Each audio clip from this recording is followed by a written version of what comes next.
QR कोडने त्यांनी 2000 रुपयाची देणगी पाठवली. म्हणजे एकीकडे इतिहास आणि दुसरीकडे आधुनिक तंत्रज्ञान याची जोड घालून आपण इतिहास कट्टाचे कार्यक्रम घेत असतो. आपले अनेक उपक्रम आहेत, त्याच्याबद्दल त्या पत्रकातून आपल्याला माहिती असेल, जे लोक येतात त्यांनाही माहिती आहे. साष्टीच्या गोष्टी हे जे पर्व आपण सुरू केलं होतं, या पर्वाचं आजचं 15वं व्याख्यान आणि समारोप त्या पर्वाचा असं आपण करतो. त्याचबरोबर 29 मार्चला गुड फ्रायडेच्या निमित्ताने सुट्टी आहे. आपण नॉर्मली सुट्टीच्या दिवशी कार्यक्रम ऑर्गनाईज करत असतो. तर हे जे 15 कार्यक्रम झालेले आहेत त्यांचा आढावा, म्हणजे इथे येऊन गेलेले वक्ते, व्याख्याते, इथे येऊन गेलेले श्रोते, इतिहासप्रेमी, इतिहास लेखक अशांचं एक छोटं संमेलन आपण भरवत आहोत. सकाळी 10 ते 1 त्याचा निरोप येईल आपल्याला. आणि त्याच्यामध्ये मागचा रिव्ह्यू आणि आता इतिहास कट्टाने काय काय ऍक्टिव्हिटीज घ्याव्यात या संबंधात आपण खुली चर्चा, म्हणजे इतिहास प्रेमींकडून, इतिहास अभ्यासकांच्याकडून, स्थानिक कार्यकर्त्यांच्याकडून हे आपण करणार आहोत. आणि त्यानुसार मग पुढलं वर्षभर आपल्याला कुठले कार्यक्रम घेता येतील हे आपण ठरवणार. आपलं एक आपण ज्याला काय म्हणतो की गमक किंवा निकष असा आहे की इतिहास अभ्यासकांना आपण वक्ता म्हणून बोलवतो. त्यांनी जे संशोधन केलेलं असतं, अभ्यास केलेला असतो लायब्ररीमधनं, टेक्स्ट बुकातनं वगैरे, ते गप्पांच्या स्वरूपात साध्या सोप्या पद्धतीने पण महत्वाच्या दृष्टीने लोकांच्या पुढे मांडावं अशा प्रकारची आपली भूमिका आहे. त्यामुळे कुठलाही कार्यक्रम आपला केवळ एकाने बोलायचं आणि बाकीच्या सगळ्यांनी ऐकायचं असं न राहता मध्ये मध्ये सुद्धा आपण आपल्या मनातले प्रश्न असतील, आपल्याकडची माहिती असेल ती आपण शेअर करत असतो. आणि वक्ता तो डिस्टर्बन्स न मानून घेता ॲडिशनल इनपुट म्हणून तो ते मानून घेत असतो. तर अशा प्रकाराने गप्पा इतिहासाच्या गोष्टी माणसांच्या असं आपण त्याचं हे स्वरूप ठेवलेलं आहे. आणि मी म्हटलं त्याप्रमाणे की अनेक नामांकित इतिहास अभ्यासक, इतिहासप्रेमी, समाजप्रेमी अशी मंडळी इथे येऊन गेलेली आहेत. गेल्या आठवड्यात नंतर गेल्या वेळेस तुम्हाला आठवतं की नालासोपारा आगाशी तिथली जैन तीर्थंकर आणि तिथल्या व्यापार या संबंधात जैन समाजाचाच एक वक्त्या आपल्याकडे येऊन गेला आणि ती सगळी मांडणी करून गेला. तर अशा प्रकारचा हा उपक्रम आपण आरंभलेला आहे. इतिहास संकलन समितीच्या अनेक उपलब्धी आहेत, त्याच्यात मी आता जात नाही. पण आपण जरूर आपण येत राहा, आपल्याला निरोप मिळत राहतील, तोंडी मिळत राहतील, एकाकडून दुसऱ्याकडे असेही मिळत राहतील. आता रविराज पराडकरांनी त्यांच्या व्याख्यानाला सुरुवात करण्यापूर्वी काही मान्यवरांचं पुष्पगुच्छ देऊन आपण या ठिकाणी नेहमीच्या पद्धतीने स्वागत करणार आहोत. मी आपल्या संस्थेचे कार्यवाह ललित पवार यांना विनंती करतो की त्यांनी त्या पुष्पगुच्छ म्हणून तयार राहावं. आपल्या बोरिवली सांस्कृतिक केंद्राचे संदीपजी कडाकी आहेत, त्यांच्या हस्ते आपण रविराज पराडकरांचं पुष्पगुच्छ देऊन स्वागत करा. मी ललित पवार यांना विनंती करतो की त्यांनी या बाबतीत आपल्याला मदत करावी.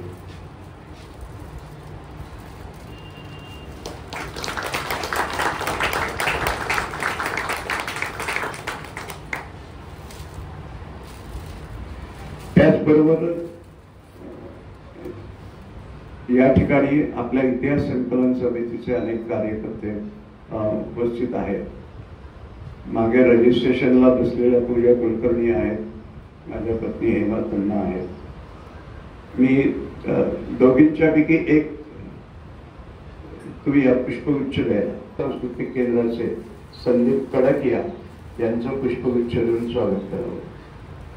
हेमातांना या माझ्या पत्नी आहेत आणि बोरिवली सांस्कृतिक केंद्र याच्याशी जोडलेल्या इतिहास संकलन समिती कोकण प्रांत याच्या ते माझ्या बॉस आहेत.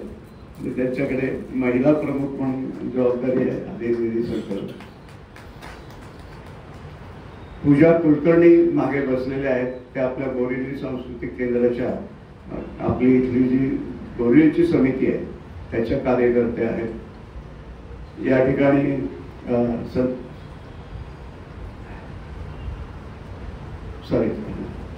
नवीन म्हात्रे हे आपल्या इतिहास संकलन समितीचे सदस्य आहेत. MA इन इंडॉलॉजी त्यांनी केलेलं आहे. आरंभ हेरिटेज म्हणून त्यांची स्वतःची संस्था आहे. आपल्या इथे 2 व्याख्यानं त्यांची झालेली आहेत.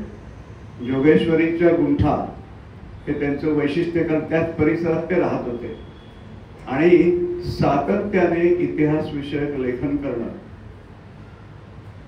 कोकण इतिहास परिषद नावाची एक संस्था आहे, जशी आपली आहे तशी. त्यांचं मॅगझिन निघतं, रिसर्च मॅगझिन. तिथे ते सतत लिहित असतात. स्वतः हेरिटेज टूर ऑर्गनाईज करत असतात. आपल्याकडे 2 व्याख्यानं होऊन गेले आणि आज उल्लेख करायचा विशेष म्हणजे भारतीय विचार साधना हिंदुस्थान प्रकाशन, रमेश पतंगे हे नाव तुम्ही ऐकलं असेल. ते संघ विचारातून निर्माण झालेल्या प्रकाशन संस्था ह्यांच्या वतीने मल्हारकोळी महादेव कोळी, बरोबर आहे, मल्हारकोळी ह्या जमातीवरचं संशोधन करून एक पुस्तक त्यांना लिहायला सांगितलं आणि रमेश पतंगेंचं त्यांना मार्गदर्शन मिळत आहे. त्यांचं ते पुस्तक जवळ 2 महिन्यांनी 1 महिन्यातच बाहेर येईल. तर मी ललित पवारांना विनंती करतो की त्यांनी नवीन म्हात्रे यांचंही पुष्प देऊन स्वागत करावं. हे एक विशेष अचीवमेंट ज्याला आपण म्हणतो की समाजाने आणि इतर इतिहासातल्या क्षेत्रात त्यांची दखल घ्यावी.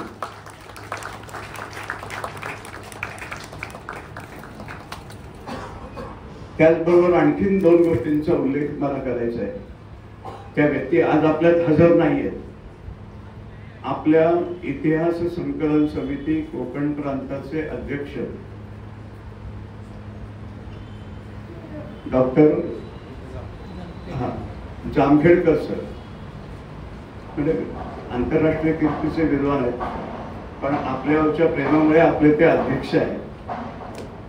Indian council for historical research याचे ते 5 वर्ष अध्यक्ष होते.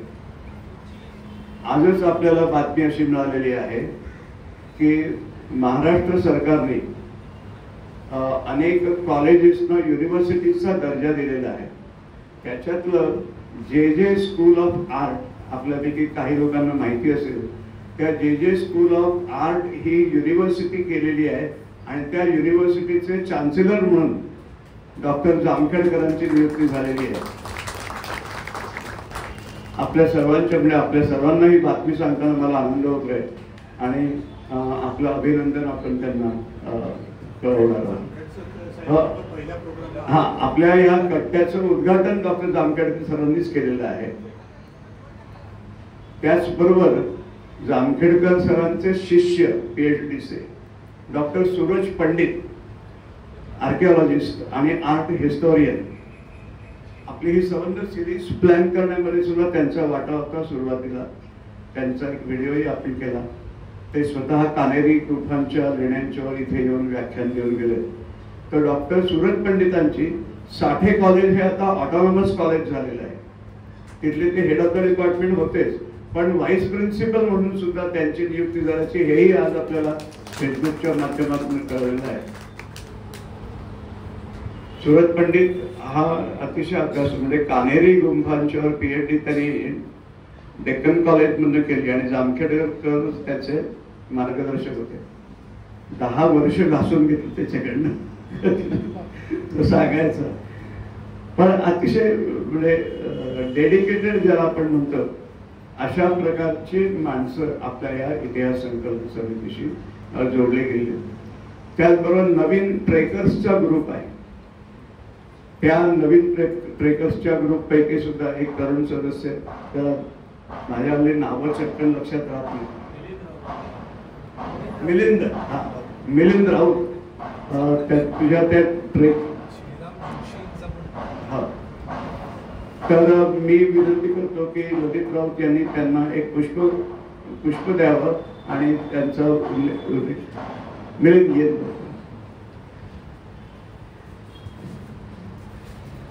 आज हा साष्टीचा सभापकाचा हे असल्यामुळे काही लोकांचा मुद्दा मी विशेष उल्लेख करतो.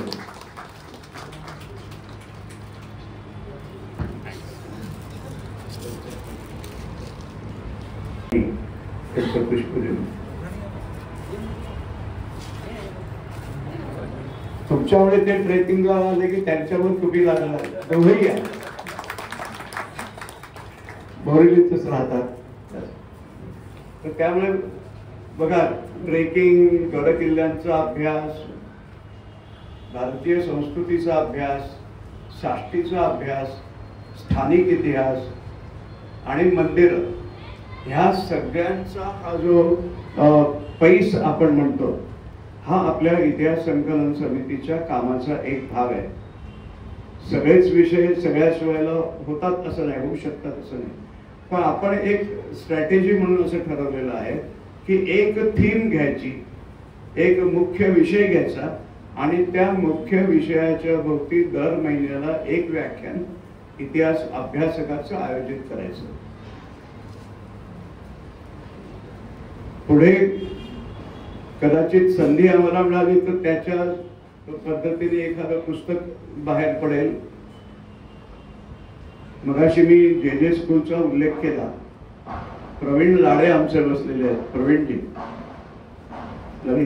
प्रवीण लाडेंकडे पुष्पगुच्छ, प्रवीण लाडेंनी यावं.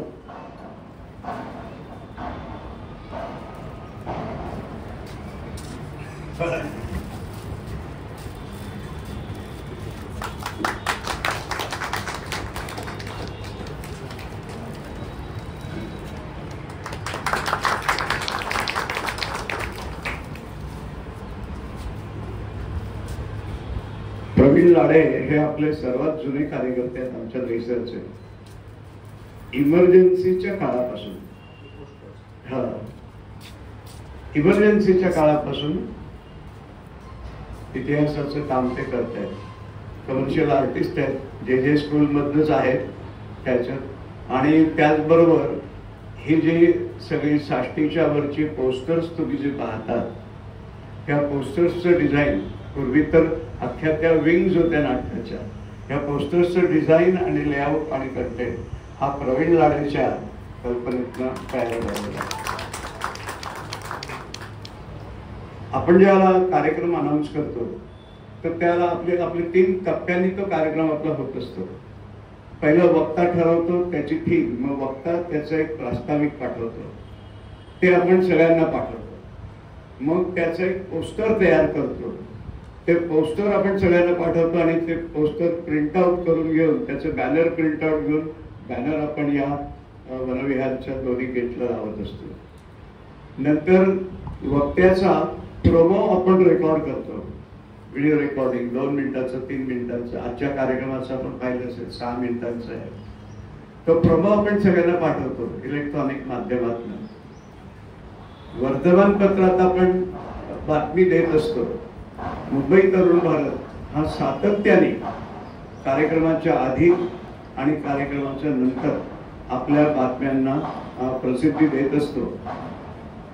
किरण शेलार जे त्याचे संपादक आहेत, ते आपल्या चांगल्याच परिचयाचे आणि मृगा वर्तक म्हणून आपल्या वसईत राहणाऱ्या आणि पत्रकार आहेत साहित्य क्षेत्रातल्या, त्या आपली बातमी कव्हर करत असतात. गणपुलेजींचा वर्तमानपत्रांशी अतिशय चांगला संपर्क आहे. मटा कल्चर क्लबचे ते पाठीराखे आहे. तर एक बातमी आपण महाराष्ट्र टाइम्सकडे पण पाठवतो. यावेळच्या इतिहास कट्ट्यामध्ये महाराष्ट्र टाइम्समध्ये जी बातमी आली ती वाचून तुम्ही आलात, तर म्हणजे आपल्याला कल्पना नसते की कुठला विषय कोणापर्यंत कसा पोहोचेल, ते आले. त्यानंतर लोकमत आपल्याला माहिती असेल की सर्वाधिक खपाचं मराठी वृत्तपत्र मुंबई सोडून इतरच्या भागामध्ये. त्या लोकमतच्या पत्रकार आहेत रेश्मा शिवडेकर म्हणून. मी मुंबई विद्यापीठात पब्लिक रिलेशन ऑफिसर असताना त्यांचा माझा परिचय झाला होता. तर एकदा त्यांनी सहज मला एक बातमी त्यांनी केलेली पाठवली, कारण मला ते निमित्तच पाहिजे होतं. मी आपल्या इतिहास कट्टाचे सगळे त्यांना पाठवायला लागलो. तर यंदाच्या इतिहास कट्टाची बातमी लोकमत मध्ये सुद्धा पहिल्यांदा छापून आली. मी जरा थांबलो होतो, तरुण भारतची बातमी याची वाट बघत होतो. तर 3 वृत्तपत्रातनं आपल्याला हा सपोर्ट हा मिळत राहिलेला. आपली याच्यातली भूमिका अशी आहे, आपण नेहमी म्हणतो की प्रसिद्धी व्हावी चांगल्या कामाची, कार्याची. व्यक्तीची त्या मानाने कमी झाली तरी चालेल, पण त्या व्यक्तीने केलेलं जे कार्य आहे त्या कार्याची प्रसिद्धी मात्र आजच्या जमान्यामध्ये लोकांच्या पर्यंत पोहोचली पाहिजे. आज आणखीन एका व्यक्तींच्या नावाचा मला उल्लेख करायचा आहे. भाऊ नाईक, रत्नाकर बाबूराव नाईक आमच्या दैसरमध्येच राहतात. संघाचे भाऊ, जरा थोडं उभे राहिलात तर बरं होईल त्याच्यात थोडं.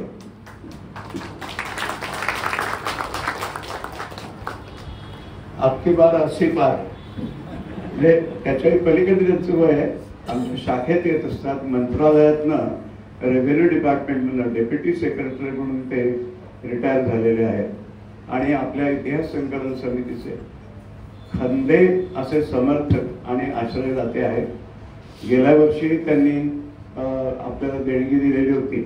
यंदाही मला बोलवून, अरे बाबा मार्च महिना येतोय, एटी जी आहे माझ्याकडे घरी ये आणि माझ्याकडनं चेक घेऊन जा. गेल्या वर्षी 10,000, याही वर्षी 10,000. मी ललित राऊतना विनंती करतो की भाऊ नाईकांचं सुद्धा त्यांनी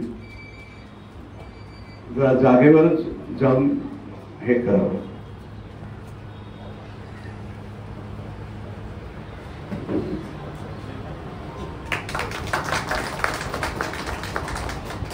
सॉरी, माझ्या बोलण्यात ललित राऊत आलं. आमच्या मैसरचाच ललित पवार. ललित पवार हे टाटा कन्सल्टन्सी. अरे माहिती काही वेळेला काही गोष्टी पूर्ण माहीत नसतात. कार्यक्रमाचा असं काही प्रोटोकॉल नाही आहे, पण आता आपण खूप उशीर होतोय. तर माझं नाव ललित पवार, चिकूवाडीमध्ये निवास आहे आणि इतिहास संकलन समितीचा इथला म्हणजे भाग कार्यवाही WS मध्ये नोकरी आणि ट्रेकिंग वगैरे बाकीचे छंद आहेत. शिंपोलीला राहतात आणि संघ आता आपल्याला माहिती आहे कुठून ना कुठून तरी कुठल्या तरी माणसाला पकडतो. तसे ललित राऊत हे संघाचेही कार्यकर्ते आहेत. आता जे राम जन्मभूमी आमंत्रण अभियान होतं, शिंपोलीतलं अभियान त्यांनी चालवलं. आणखीन एक इतिहासाचाच भाग म्हणून पण वेगळा उपक्रम, हिंदू नववर्ष स्वागत समिती. गुढीपाडव्याला आपण गेले 15 वर्ष सादर करतो. तर शिंपोलीतलं हिंदू नववर्ष स्वागत समितीचं ललित राऊत, निलेश कोलाडिया वगैरे सगळे मंडळी ते काम करत असतात. थोडं समारोपाकडे असल्यामुळे ज्या व्यक्तींचं भरघोस असं आपण म्हणतो असं योगदान, त्याचबरोबर इथे बोरिवली सांस्कृतिक केंद्राचे काय करते म्हणून या प्रत्येक सगळ्यांचं आज पदावर कार्यकारिणी समितीत आहेत. पण आम्हाला ज्याला हे सुरू करायचं होतं तर मी आणि रविराज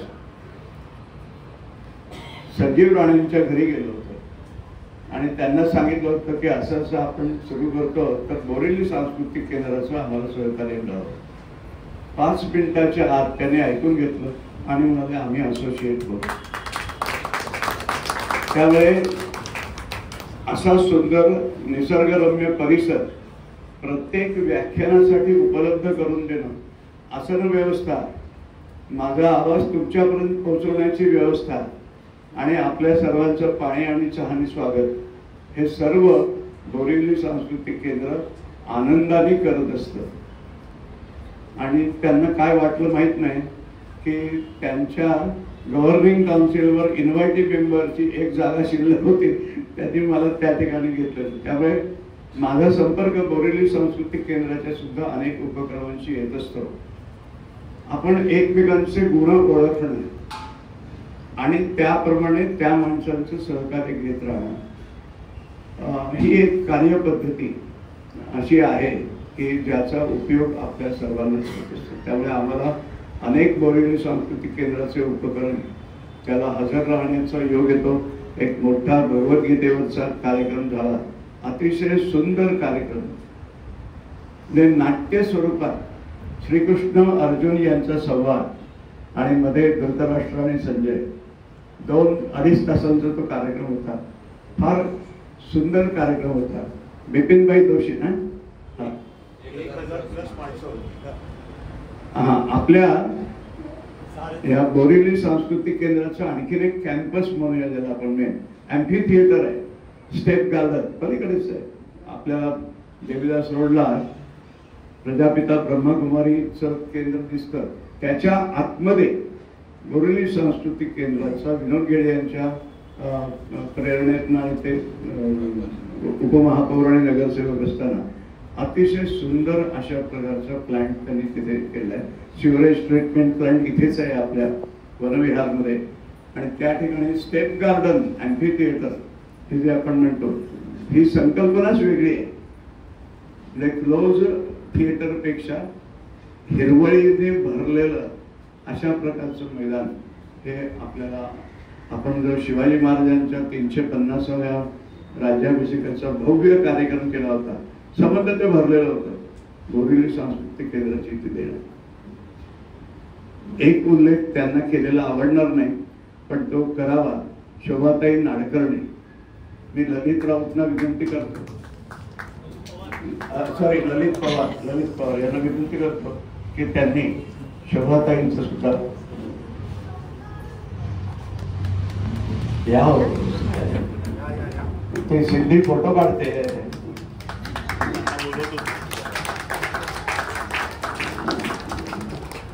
गेली 15 वर्ष मला वाटतं बोरिवली सांस्कृतिक केंद्राशी पूर्णपणे त्या जोडलेल्या आहेत. आणि आपला कार्यक्रम त्यांना फक्त कळवायची व्यवस्था. आणि मी हल्ली स्ट्रॅटेजी वापरली, त्यांना विचारतो अमुक तारखेला आहे ना, ते म्हणतात आहे, पण परवानगी मी नाही देऊ शकत, संजय राणेंना फोन करा म्हटलं माहिती. तर तशी ही व्यवस्था आहे. कोणाचं नाव आता आठवत नाही, नाव राहून गेलं असेल काय तर मला सांगावं. त्याचं थोडस नमनाला घडाभर तेल झालेलं आहे, पण समारोप आहे. भरत वाक्याकडे शास्त्रीच्या गोष्टीच्या आपण वळतो. आणि म्हणून आपल्या सर्वांचं पुन्हा एकदा स्वागत करतो.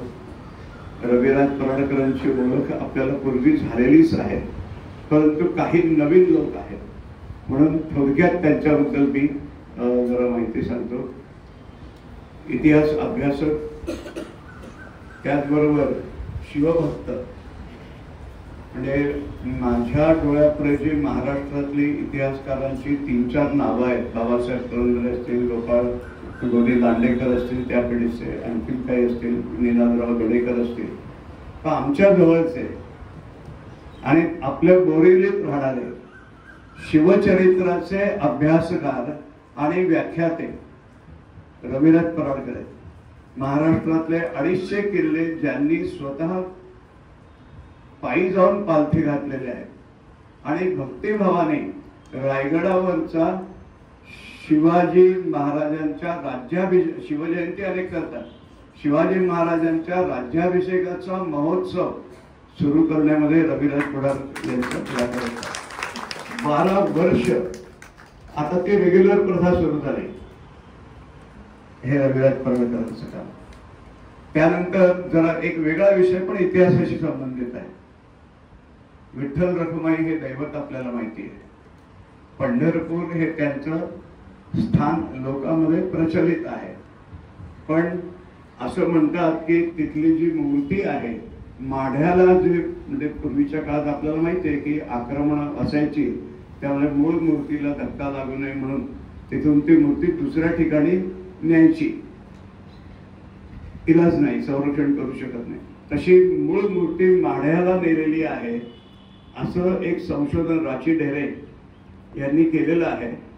तर 12 वर्ष त्या ठिकाणी विठ्ठल महोत्सव हा सुरू करण्यामध्ये पुन्हा रविराज पराडकरांचा पुढाकार होता. आता गेल्या वर्षी सुद्धा ते जाऊन आले. मी त्या दिवशी त्यांना फोन केला तर म्हणाले मी माढ्याला आहे. म्हणजे ग्राउंडेड अँड सॉर्टेड असं हल्लीच्या भाषेत आपण म्हणतो, असा अभ्यासक कार्य करतात. आणि हे सगळं LIC मधली आपली नोकरी सांभाळतो. अशा प्रकारचं काम रविराज करतात. आम्हाला अभिमान आहे की आपल्या इतिहास संकलन समितीच्या कोकण प्रांताचे उपाध्यक्ष आम्ही नेहमीप्रमाणे 3-4 वर्ष त्यांना चाचपडत होतो. आणि मग एकदा निर्णय झाला, आम्ही त्यांच्या घरी गेलो. आपल्या बोरिवली भागाचे संघचालक होते, इतिहास संकलन समितीचे उपाध्यक्ष मयूरभाई, तुम्ही त्यांना ओळखता. आणि त्यांना म्हटलं की आता तुम्ही ही जबाबदारी घ्या. त्याप्रमाणे त्यांनी ती घेतली आहे. आणि त्यांनी ही जबाबदारी घेतल्यानंतर हा साष्टी पहिलं त्यांचं एक होतं शिवकाल, शिवाजी महाराज आणि त्यांच्या काळातली 5 व्याख्यानं. सर्वात पहिलं पानिपताचं 3 व्याख्यानं झाली होती. तेव्हापासून रविराज पराडकर आपल्या बरोबर आहेत. मी आपल्या सर्वांच्या वतीने रविराज पराडकरांना आजचं त्यांचं जे व्याख्यान आहे पोर्तुगीज कालीन साष्टी, म्हणजे आपण सुरुवात केल्यापासून इतिहासाच्या ते 20व्या शतकाच्या जवळजवळ येतो आहोत.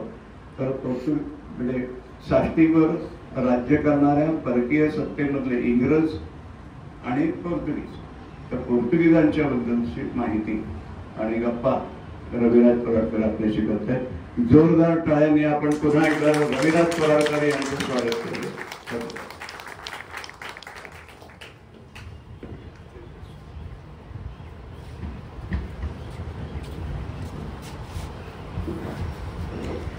नमस्कार. भारतीय इतिहास संकलन समिती कोकण प्रांत बोरिवली भाग. माझ्या वयाचा आणि फारसं पुढे पुढे न करणाऱ्या लोकांचा स्वभाव, त्यामुळे एक नाव राहून गेलं, नरेशभाई मोटा. नरेशभाई मोटा हे स्वतः इतिहास अभ्यासक आहेत, ट्रेकर आणि काय माउंटेनियर. लेह लडाखपर्यंत मला वाटतं ते जाऊन आलेले आहेत. आणि बोरिवलीमध्ये म्हणजे मुंबईमध्ये जी 21 किलोची ना मॅरेथॉन, 42 किलोमीटर लांबीची जी मॅरेथॉन असते ते धावतात. आणि बोरिवली सांस्कृतिक केंद्राच्या वतीने इतिहास संकलन समितीच्या अनेक कामांच्यामध्ये त्यांचा सहभाग असतो. मी रविराज पराडकरजींना विनंती करतो की त्यांनी नरेशभाई मोटा यांचं पुष्पगुच्छ देऊन स्वागत करावं.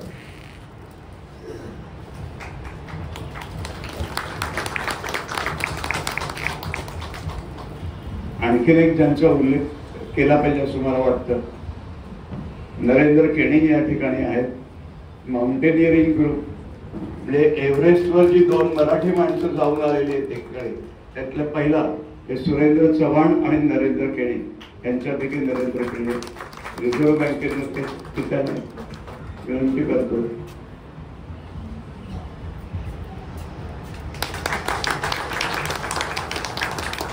आपण मणिपूरमध्ये पूर्व सीमा विकास प्रतिष्ठान या नावाची संस्था चालवतो, 3 शाळा चालवतो. मणिपूरच्या बातम्या आपण ऐकायचं. नरेंद्र केणी हे आमच्या मणिपूर ग्रुपचे ऍक्टिव्ह मेंबर 2-2 महिने 3-3 महिने जाऊन राहतात. तर त्यांचंही स्वागत. ही सगळी आपली चांगली उत्तम कार्यकर्ते मंडळी आहेत आणि मनापासून काम करणारी आहेत. त्यामुळे त्यांच्याबद्दल बोलताना थोडा वेळेचं भान राहत नाही. मी आता थांबतो आणि रविराजजींना पुन्हा एकदा विनंती करतो.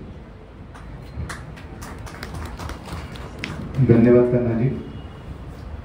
भारतीय इतिहास संकलन समिती कोकण प्रांत बोरिवली भाग आणि बोरिवली सांस्कृतिक केंद्र यांच्या वतीने आयोजित केलेल्या या इतिहास कट्ट्याच्या साष्टीच्या गोष्टी या पहिल्या पर्वातल्या शेवटच्या गोष्टीला मी आता सुरुवात करणार. साष्टीच्या गोष्टीची नोव्हेंबर 2022ला पहिली गोष्ट आम्ही सांगितली आणि तिचा विषय प्रवेश केला. मगाशी त्याने उल्लेख केला की डॉक्टर अरविंद जामखेडकरांच्या हस्ते आणि बालमुकुंदजी भारतीय इतिहास संकलन योजनेचे याच्या उपस्थितीत या अत्यंत सुंदर कार्यक्रमाचा उद्घाटन झाला. आपण बोरिवलीमध्ये इतिहास कट्टा ही संकल्पना ज्या वेळेला आपण राबवली त्यावेळेला पहिलं पर्व आपण साष्टीच्या गोष्टी निवडलं. याचं कारण आपण साष्टीमध्ये मगाशी भेटतानाच इथल्या एका सदस्यांनी मला असं विचारलं की साष्टी म्हणजे काय, कारण त्यावेळेला मला आनंद काय होतोय की या विषयाची म्हणजे विषय प्रवेश करताना पहिल्या गप्पा सुद्धा मीच दिल्या होत्या, साष्टी विषय प्रवेश. आणि आज साष्टीच्या गोष्टीचा समारोप करताना सुद्धा मला आनंद होतो की मी पोर्तुगीज कालीन साष्टी विषय मांडतो. आपण आपल्या आजूबाजूला फिरत असताना आपण अनेक गोष्टी बघत असतो. मी मुंबई बोलतोय, मुंबई उपनगरात बोलतोय, त्याच्या पलीकडे महाराष्ट्र, भारत, असं सगळं वर्तुळ वाढत जातं, जगापर्यंत विस्तारतं. आणि तो इतिहास माणसांचा इतिहास मोठा होतो. आपण इतिहासाच्या अभ्यासातून समृद्ध होतो आणि माणूस म्हणून वाढीला लागतो असं माझं स्पष्ट मत आहे. कारण आपण साष्टीच्या सुद्धा गोष्टीचं किंवा इतिहास कट्ट्याचं आपण टॅगलाईन जी दिली होती ती गप्पा इतिहासाच्या गोष्टी माणसांच्या. आणि इतिहास म्हणजे माणसांची गोष्ट, हीच स्टोरी, हिस्ट्री. या साष्टीच्या गोष्टीमध्ये आपण 15 गोष्टी सांगितल्या. आपण बऱ्याच पोर्तुगीज कालीन आत्ता बोलतो, पण मराठी कालीन साष्टी म्हणजे वसईची मोहीम, शिलाहार कालीन साष्टी, नवीन इथे आहे, नवीनने जोगेश्वरी लेणे, मैकावतीची बखर, त्याच्यामध्ये बिंबराजांची साष्टी. वेगवेगळ्या प्रकारे कलचुरी असेल, राष्ट्रकूट असेल, सातवाहनांपासून ब्रिटिशांपर्यंत अभय चितळे यांनी ब्रिटिशांवरती 2 ब्रिटिशकालीन साष्टी जी आता आपण बघतो ती ब्रिटिशकालीन साष्टीमधून रूपांतरित झालेलं मुंबई हे महानगर. तर एवढ्या विविधांगी साष्टी केली आपण, वारसा स्थळ बघितली, अनेक गोष्टी ढांडोळल्या. पण साष्टीचा व्याप इतका मोठा आहे की तो 15 गप्पांच्या मध्ये आवरता येईल असं नाही, याची आम्हाला कल्पना आहे. कारण हा इतिहास खूप मोठा आहे, त्याच्यावरचे असंख्य अभ्यासक आहेत. त्या सगळ्या अभ्यासकांपर्यंत पोहोचून त्यांना जर इथे आपल्या लोकांसमोर आपल्याला बोलता आलं असतं तर अधिक मजा आली असती. पण प्रत्येकच इतिहास अभ्यासक हा त्याच्या कार्यबाहुल्यामुळे खूप व्यस्त असतो आणि त्यामुळे तो उपलब्ध होतोच असं नाही. पण त्या सगळ्यांच्या जाणीव आम्हाला आहे, त्यांच्या कार्याबद्दल सुद्धा इतिहास कट्टा त्यांना वंदन करतं. कारण या सगळ्यांनी आयुष्य वेचलेलं आहे इतिहास शोधून काढले. आता मी बोलतोय पोर्तुगीज कालीन साष्टी. पोर्तुगीज कालीन साष्टी असं आपण ज्यावेळेला म्हणतो त्यावेळेला आपल्याला लगेच लक्षात येतं ते म्हणजे शतकांच्या बाबतीत आपण बोलतोय त्यावेळेला 1500 हा आकडा आपण लक्षात घेतला पाहिजे, म्हणजे 16व्या शतकाची सुरुवात. आता याच्या पूर्वी काय घडलं तर आपल्याला एक थोडासा 1-2 ओळीत जर आपल्याला पटकन समजून घ्यायचं असेल तर भारताची पश्चिम किनारपट्टी ज्यातलं कोकण खूप समृद्ध इतिहास आणि वैश्विक ज्याला प्राचीन इतिहास लावलाय ती कोकण किनारपट्टी. आणि त्या कोकण किनारपट्टीमधलं सोपारा बंदर जे अति प्राचीन बंदर शूरपारक म्हणून ओळखलं जातं. आणि रामायण महाभारत कालापासून ते बुद्धांचे तर शिलालेखांमध्येच त्यांचं मिळतं. त्यामुळे शूरपारकापासूनचं कोकण किनारपट्टीचं आंतरराष्ट्रीय समुद्री व्यापाराचं प्रस्थ मोठं होतं. आता हा आंतरराष्ट्रीय व्यापार हा समुद्र मार्गे पार रोम पासून आपल्यापर्यंत उल्लेख आहे. तर हा चाले कुठून तर या कोकण किनारपट्टीवरून. आणि त्याच्यामध्ये सोपारा, दाभोळ, पुढे गुजरातमध्ये भरूच, भृगुकच्छ अशी जी बंदरं होती ती प्राचीन काळापासून मोठी होती. समुद्राच्या हालचालीमुळे, खाडी प्रदेश बदलल्यामुळे काही बंदरं ही नैसर्गिकरित्या जायबंदी झाली आणि दुसरी बंदर उदयास आली. त्यातलं सोपारा हे बंदर असंच नष्ट झालं. वसई बंदर पुढे आलं आणि त्याच्यानंतर मुंबई हे आजतागायत पश्चिम किनारपट्टीमधलं जागतिक व्यापाराचं मोठं बंदर आलं. इथपर्यंत आपण हा समुद्री व्यापाराचा प्रवास बघतो.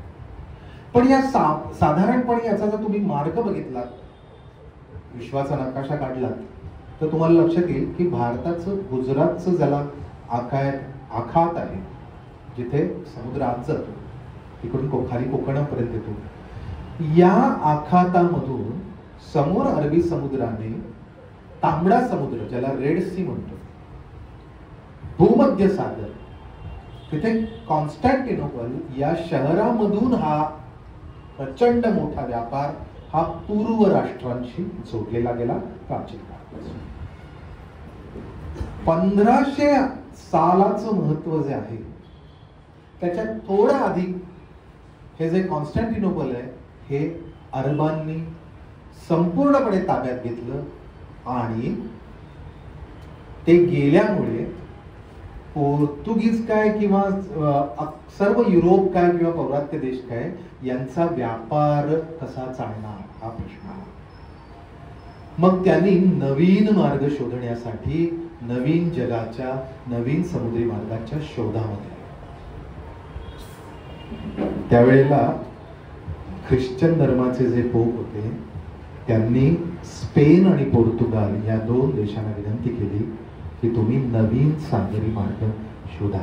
पण आता हे एवढं सगळं का उतावळी झालं होतं याचं कारण आंतरराष्ट्रीय व्यापार हा अडकलेला होता. आणि एक लक्षात घेतलं पाहिजे आपण इतिहासामध्ये, आपण राजकीय इतिहास आपण वाचतो, राजकीय इतिहासाबद्दल बोलतो, लिहितो सगळ्या जगभराच्या, पण त्या राजकीय इतिहासाला अनेक पदर जे जोडलेले असतात त्याच्यामध्ये 2 महत्वाचे असतात, ते म्हणजे संस्कृती आणि व्यापार. कुठलंही राज्य, आज भारताचे पंतप्रधान सुद्धा जर तुम्ही बघत असाल तर वेगवेगळ्या व्यापाराच्या वेगवेगळ्या समिट, वेगवेगळ्या प्रकारे तो व्यापार कसा वाढेल, कारण व्यापार हे कुठल्याही राजकीय सत्तेचं, कुठल्याही देशाचं संस्कृतीचं महत्वाचं ठिकाण असतं आणि ती संस्कृती सुद्धा व्यापाराने वाढायला लागते. असं व्यापाराचं नवीन केंद्र आता जन्माला यायला पाहिजे होतं. तोपर्यंत आपल्याला एक लक्षात घेतले पाहिजे, मुद्दामून हे थोडं का आणतोय, कारण आपल्याला पोर्तुगीज कालीन साष्टीमध्ये प्रवेश करताना पोर्तुगीजांच्या येण्याचं विशेष महत्व या साष्टीच्या इतिहासात काय आहे ते आपण आधी समजून घेतलं पाहिजे, किंबहुना भारताच्या किनारपट्टीच्या इतिहासात. तर या पोर्तुगीजांपैकी, या स्पेन आणि पोर्तुगाल या दोघांपैकी पोर्तुगालच्या एका वेड्या दर्यावर्दी सबरीने हे आव्हान पेललं आणि त्याचं नाव आपल्याला सगळ्यांना लहानपणापासून माहिती आहे, वास्को द गामा. आता वास्को द गामा, मला एक अगदी इथे विनोदी अशी टिप्पणी करायची आहे की त्याला सहाय्य मात्र एका गुजराती माणसाने केले होते.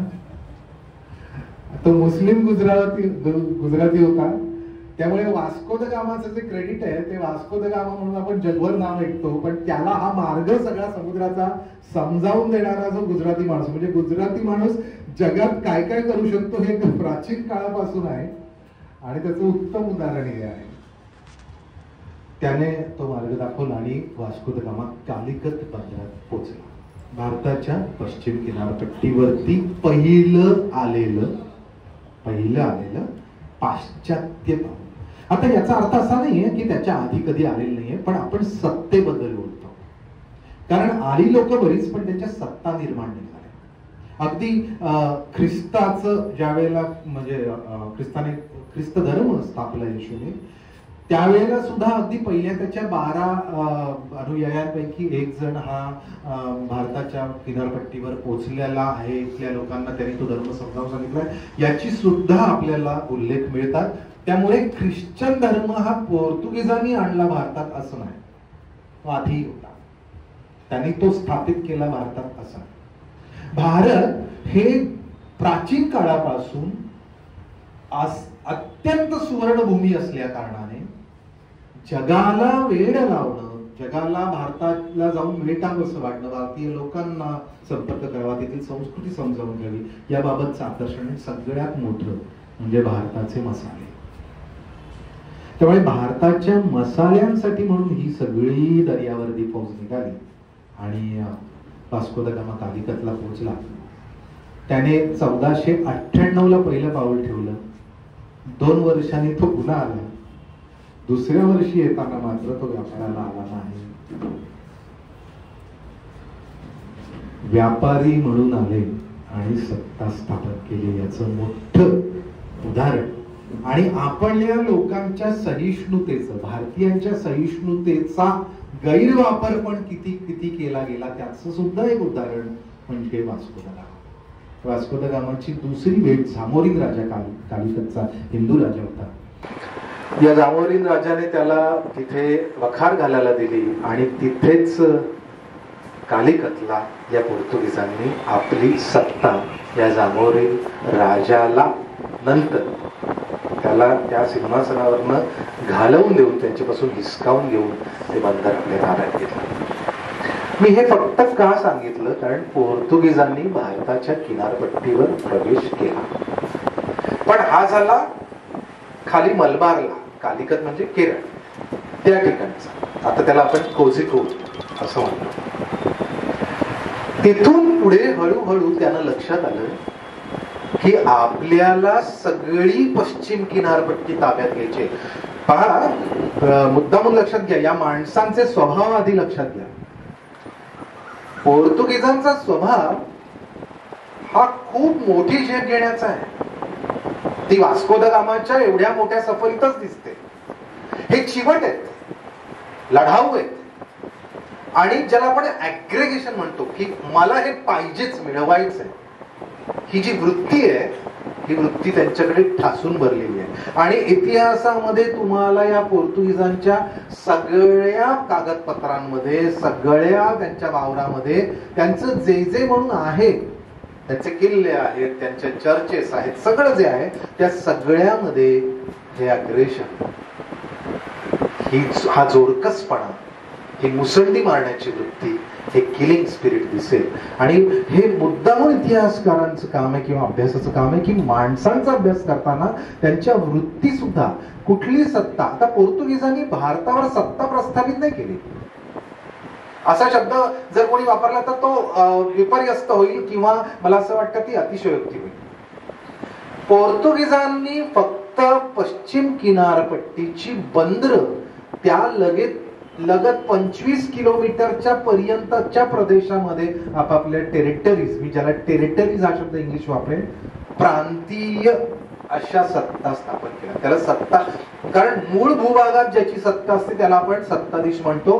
पोर्तुगीजांच्या मूळ भूभागात अगदी खाली केरळपर्यंत कुठेही सत्ता नाही.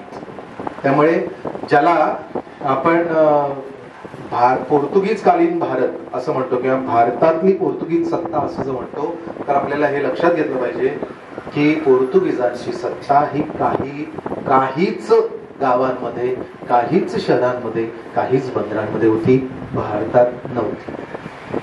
हा महत्वाचा फरक. आता साष्टी हे बंदर किनारपट्टीचं गाव आहे, खूप प्रसिद्ध असं गाव आहे आणि बंदर त्याच्यामध्ये मोठं आहे.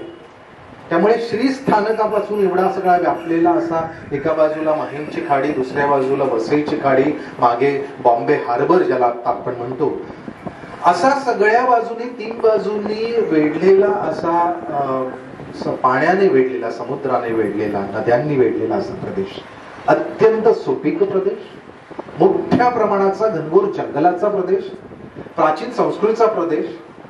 त्यामुळे या सगळ्या पलीकडे म्हणजे ही पश्चिम किनारपट्टीचा सगळा व्यापार हा अरबांच्या हाती होता.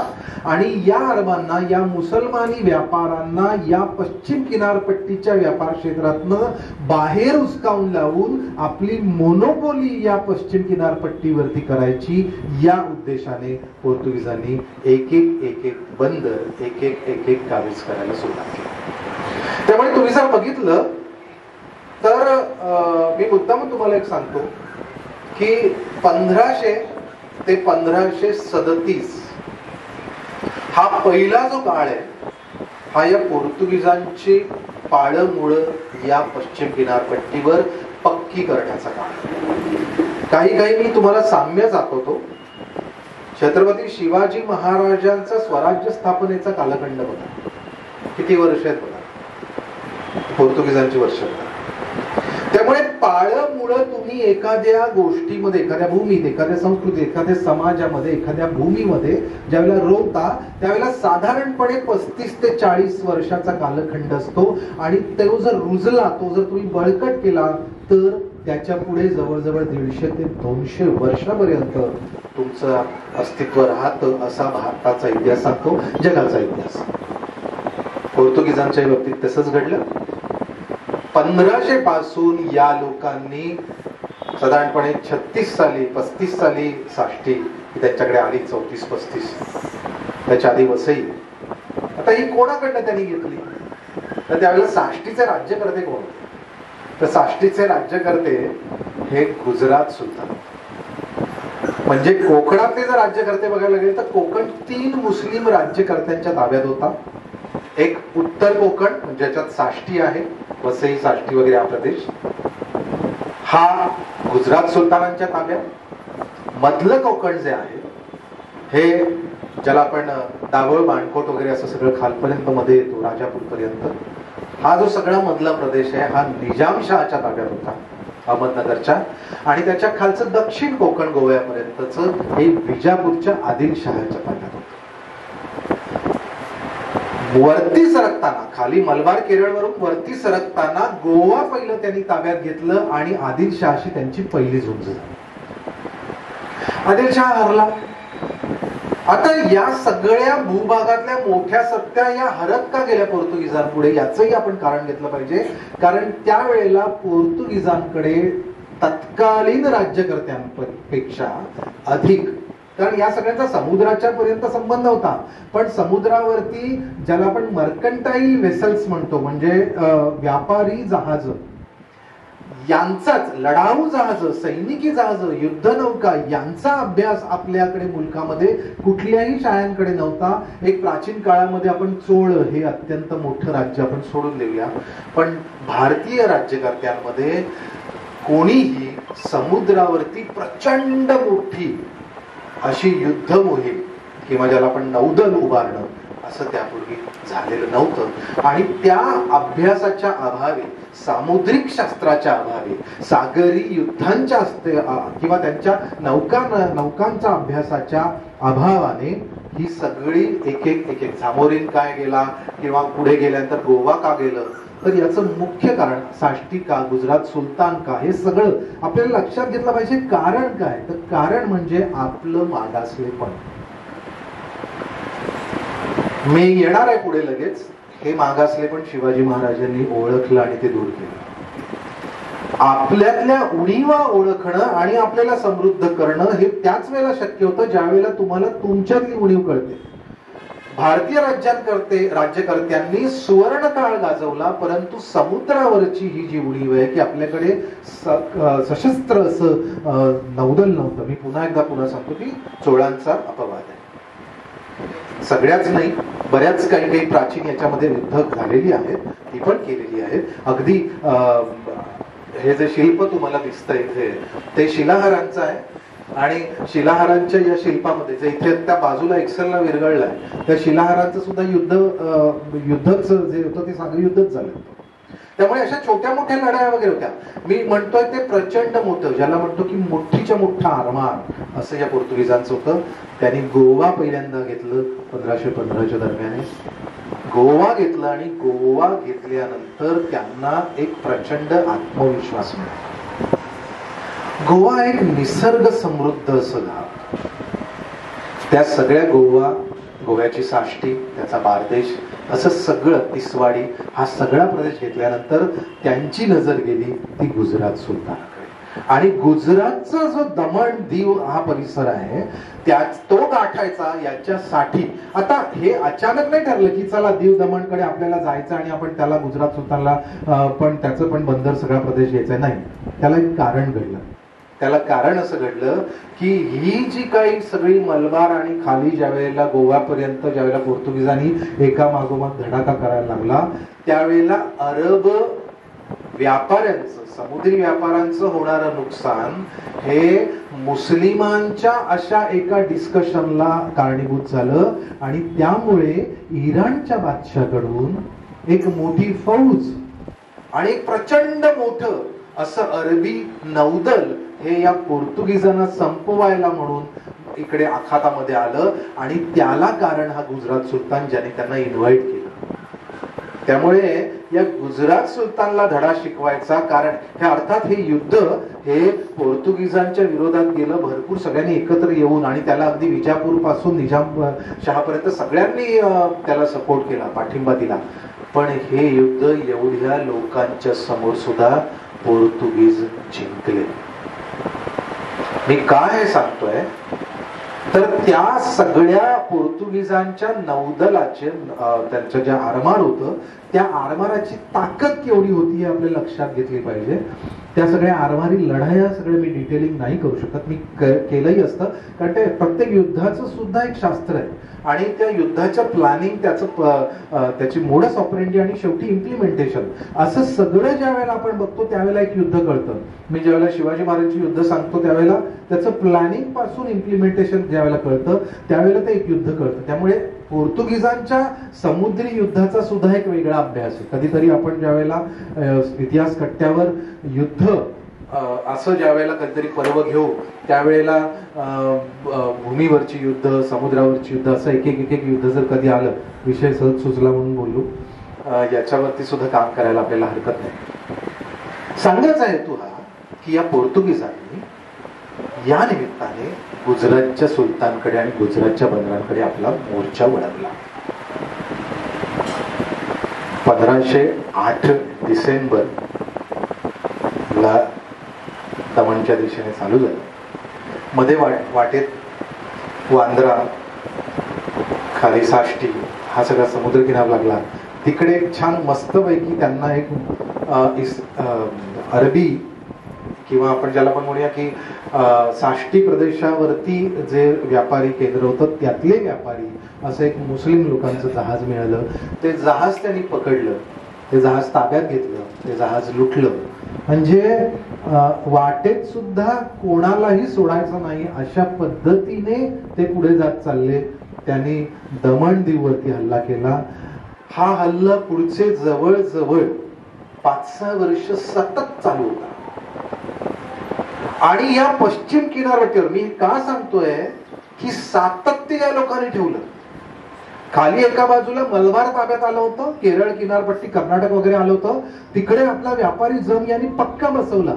गोवा हे त्यांनी आपलं मोठं असं राजधानीचं क्षेत्र बनवलं आणि हे हळूहळू इतकं विकसित केलं.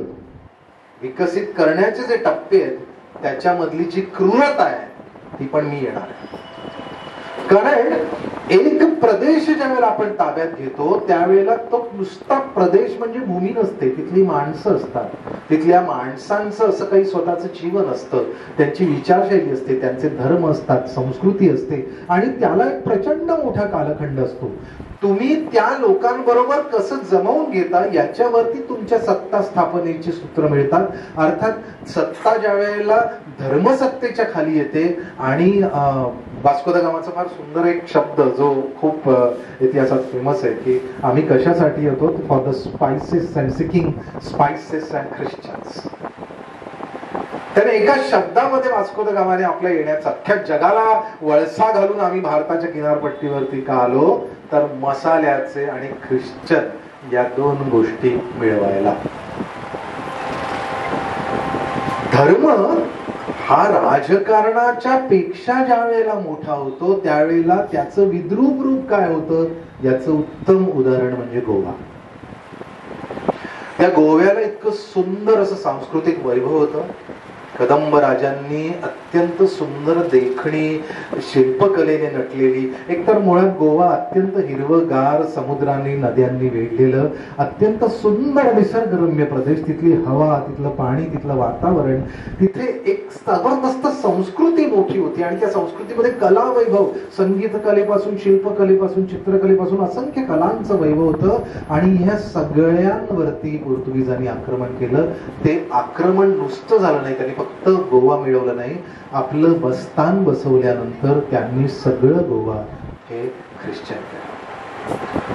आता हे ख्रिश्चन फक्त करायचं म्हणून नाही, याच्यात म्हणजे नुसतं आपल्याला ख्रिश्चन म्हणजे मी तुला समजावलं चल माझा हा सुंदर धर्म आहे, तो धर्म तू घे, त्या धर्माची तुला तत्व वैशिष्ट्य वाटली तर तू घे, तर एवढं नाहीये.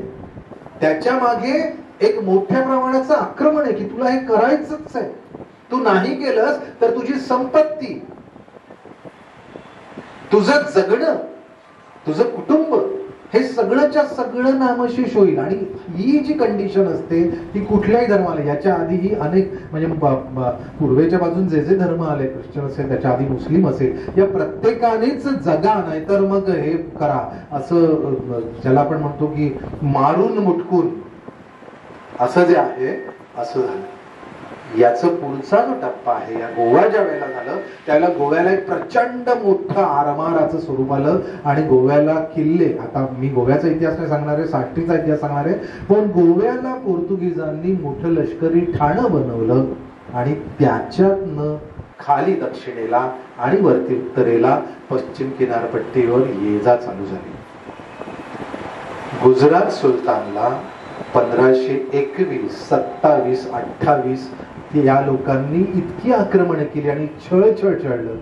त्याच्यात दुसरं झालं, गुजरात सुलतान तसा बळकट होता कारण समृद्ध होता, पैशाला त्याच्याकडे वानवा नव्हती. तो त्याचं साष्टीमध्ये मोठ्या प्रमाणावर त्यांनी धर्मांतर नाही केली. त्याचा व्याप एवढा मोठा होता की त्यांनी छोटे छोटे प्रोव्हिन्स केले आणि तिथे लोकल लोकांना त्यांनी दिलं. साष्टीमध्ये सुद्धा इथले जे लोक होते त्यांच्याकडे होतं राय याच्याकडे सोपवलेलं होतं, राय ऑफ माहीम असं त्याचं नाव. तर या प्रत्येक माणसाकडे सत्ता सोपवल्यानंतर गुजरात सुलतानापुढे मोठं आव्हान झालं ते दिल्लीचं.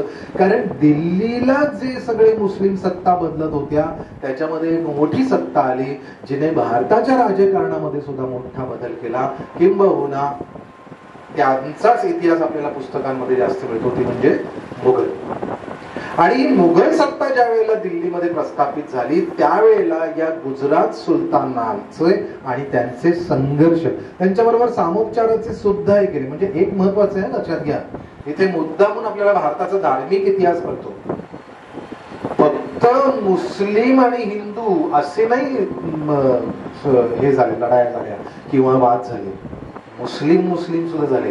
पुढे येणारे मी पोर्तुगीज इंग्रजांकडे, ख्रिश्चन पुढे साष्टी मधल्या सुद्धा मी ख्रिश्चनिटी बद्दल येणारे बोलणार आहे. त्यामुळे आपल्याला इथे एक निष्पक्षपातीपणे एक आपल्याला लक्षात घ्यायला पाहिजे की माणसांची भांडणं ही सत्तेसाठी होतात आणि सत्ता हे महत्वाचं असतं.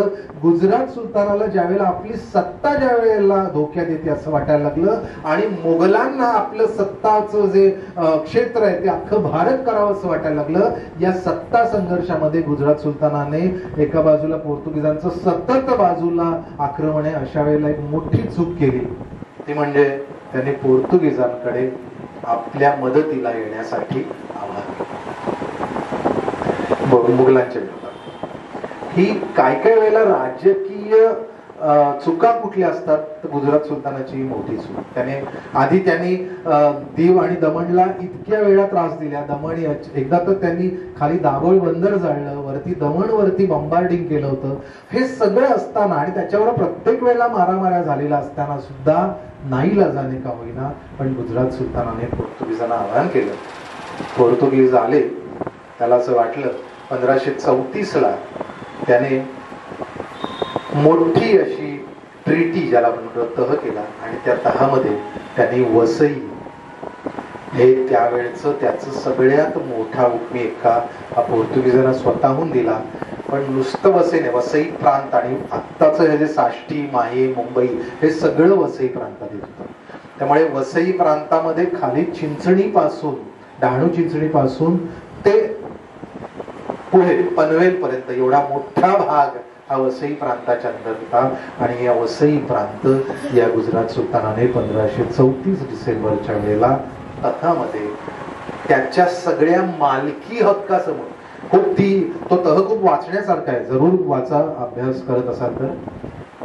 त्याने संपूर्ण मालकी हक्क त्याच्या सगळ्या व्यापारी उत्पन्नाकडे, भूमी उत्पन्नाकडे, त्याच्या सगळ्या टॅक्सेस, या सगळ्याचे अधिकार, त्याचा समुद्र, अशा सगळ्याचा अधिकार पोर्तुगीजांकडे ताब्यात आला. पोर्तुगीज या भूमीचे मालक झाले. साष्टी 1535 ला पोर्तुगीजांच्या हातात आली. न लढतात, म्हणजे साष्टीसाठी पोर्तुगीजांनी लढाई केली नाही, पण मग त्याच्या आधी यांनी साष्टीला कधी कधी दणके दिलेत ना, हो ना. आतापर्यंत भारताच्या इतिहासामध्ये पश्चिम किनारपट्टीमध्ये सगळ्यात मोठी सैनिकी हालचाल, ज्याला मार्चिंग म्हणतो.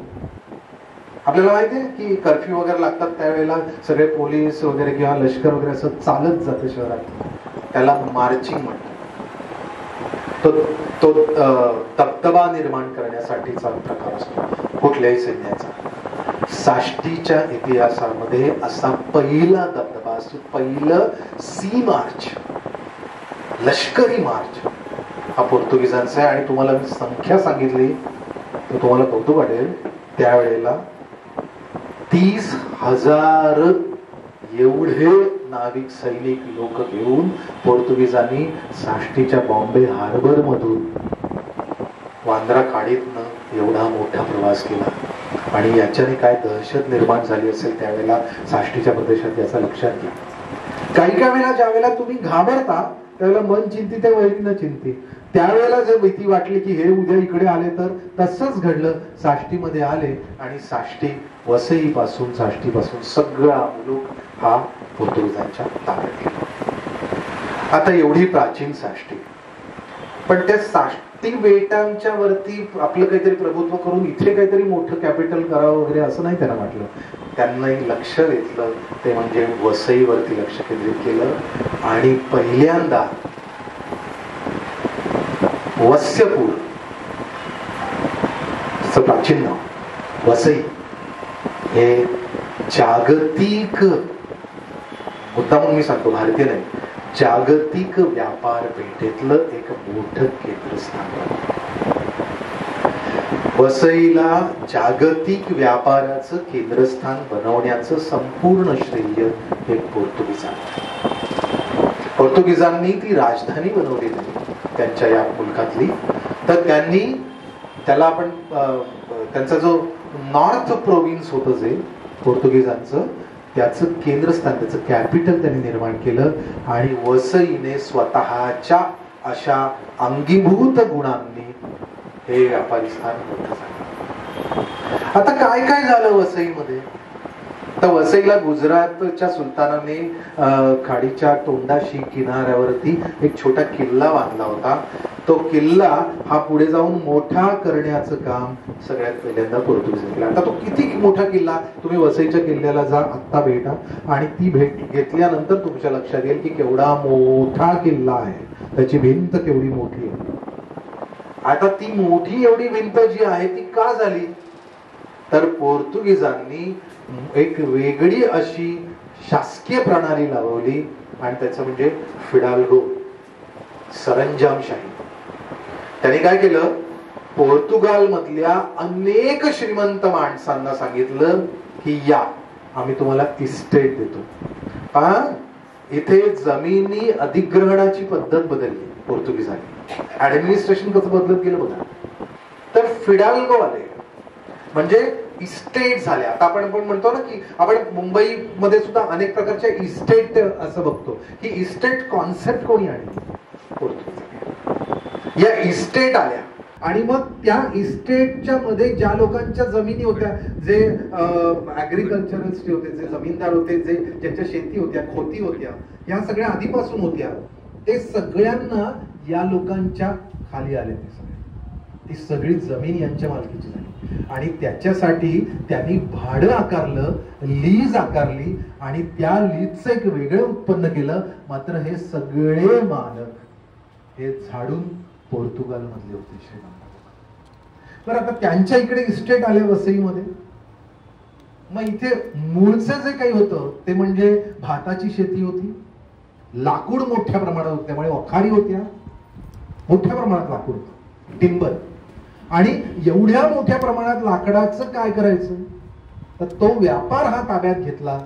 मसाले ताब्यात आले, खालून दक्षिणेतनं मसाले वरती येत होते, वसईच्या बंदरात त्याची उलाढाल होत होती आणि त्याच्यानंतर मग अरब कंट्रीज आणि पुढे प्रवृत्त देशांकडे जातो. वसईचं हळूहळू मोठं स्वरूप वाढायला लागलं. मग त्यापुढे खाली अगदी भुईज आगाशीपर्यंत खाली सरकलं. हे सगळं का झालं, हळूहळू सोपाऱ्याचं जे सगळं बंदर संपलं होतं, पण एकेकाळी सोपाऱ्याचे व्यापारी प्रचंड मोठे होते, ते वसईला शिफ्ट झाले. त्यामुळे वसईला अनेक ठिकाणाहून मायग्रेशन झालं. ठाणे बंदर आतमध्ये श्रीस्थानक, शिलाहार काळांमध्ये बिंबराजांच्या वेळेला खूप मोठं होतं श्रीस्थानक, तिथे खूप आंतरराष्ट्रीय व्यापार होता, त्याचं महत्व कमी झालं. त्यामुळे ठाण्याकडचे सुद्धा व्यापारी हे वसईला शिफ्ट झाले. अशा प्रकारे वसईला काही इकडचे माहीम मधले झाले, काही गोव्यामधले सुद्धा झाले. गोव्यामधल्या सुद्धा लोकांनी वसईला इस्टेटी तयार केल्या. हे सगळं इस्टेट प्रकरण मी का सांगतोय, कारण तुम्हाला लक्षात घेतलं पाहिजे की पोर्तुगीजांचं उत्पन्न कसं चालू झालं. पोर्तुगीजांनी इथल्या लोकांवरती अनेक प्रकारचे टॅक्सेस केले. आता याच्यामध्ये काही महत्वाचे आहेत, आपल्याला माहिती असायला पाहिजे. दुकानवारी म्हणजे शॉप, दुकानावरचा टॅक्स, दुकान मांडायचं असेल तर त्याचा टॅक्स, हा टॅक्स याच्या आधी नव्हता, तो पोर्तुगीजांनी निर्माण केला. खूप महत्वाचं आहे. आता आपण ज्याला शॉप अँड एस्टॅब्लिशमेंट म्हणतो, तर त्यातलं शॉप आणि एस्टॅब्लिशमेंट या दोघांच्या वरती टॅक्स. म्हणजे मग काय आहे की जर इस्टेट घ्यायचे तर त्याच्यावरचा टॅक्स, पण तो पोर्तुगीज लोकांचाच असल्या कारणाने त्यांना तो अत्यंत कमी, पण इकडच्या लोकांचा असेल तर तो जास्त. असं करत करत करत टॅक्सेस आले आणि मग प्रत्येक मिठागरं होती, त्या मिठाच्या उत्पन्नावरती टॅक्स आला. ज्यांच्याकडे भूमी आहेत, जमीन आहेत, शेतजमीन आहेत, त्या शेतजमिनींवरती टॅक्स आला. अशा प्रकारे प्रत्येक ठिकाणी ज्याला आपण प्रॉपर्टी टॅक्स, आधी हा शिलाहार कालांमध्ये भूमी देणक होता, तो आता इथे पोर्तुगीजांमध्ये प्रॉपर्टी टॅक्स म्हणून आला आणि हा टॅक्स मोठं उत्पन्न झाला. हे एवढंच नाही झालं, सगळ्यात महत्वाची गोष्ट म्हणजे पोर्तुगीजांनी हा जो किल्ला आहे वसईचा तो खूप मोठा केला. त्याच्या आतमध्ये त्यांनी वेगवेगळ्या बिल्डिंग बांधल्या आणि एक मोठं चर्च निर्माण केलं. पण आता तुम्हाला असं वाटेल की हे वसईचं चर्च किंवा वसईमध्ये जी चर्चेस आहेत ती पहिली तर नाही. मला तुम्हाला सांगायला काय म्हणून खंत पण आहे, वाईटही वाटतं, पण पोर्तुगीज कालीन साष्टी त्यामुळे पोर्तुगीजांचा इतिहास पण सांगितलं पाहिजे. आपण ज्या भूमीत आत्ता बसलेलो आहोत त्या भूमीत पोर्तुगीजांनी पहिलं चर्च बांधलं आयसिकॉन.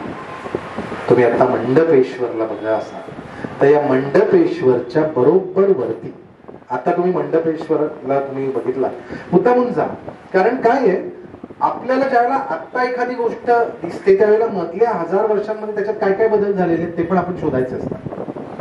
तर तुम्ही आत्ता जर मंडपेश्वर गुंफांमध्ये गेलात तर या मंडपेश्वर गुंफांमध्ये 1544-45 ला एक जबरदस्त मस्त माणूस आला, तो म्हणजे पोर्दो.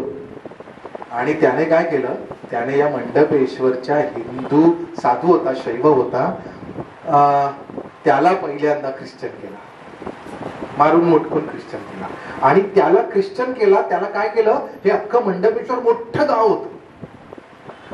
आपल्याला आता कळणार नाही की मंडपेश्वरच्या दरवाजामध्ये दैसर नदी होती, आत्ताची जी पलीकडे जाते ते दैसर नदीच्या काठावर वसलेलं लेणं होतं एकेकाळचं. आणि ती मोठी नदी होती आणि ती इकडून या बाजूला आपल्याकडे पोयसरच्या इकडे एक ब्रिज आहे बघा, तुम्ही आत्ता जर गेलात तर समोर कांदिवलीला पोयसरला एक छोटा ब्रिज आहे.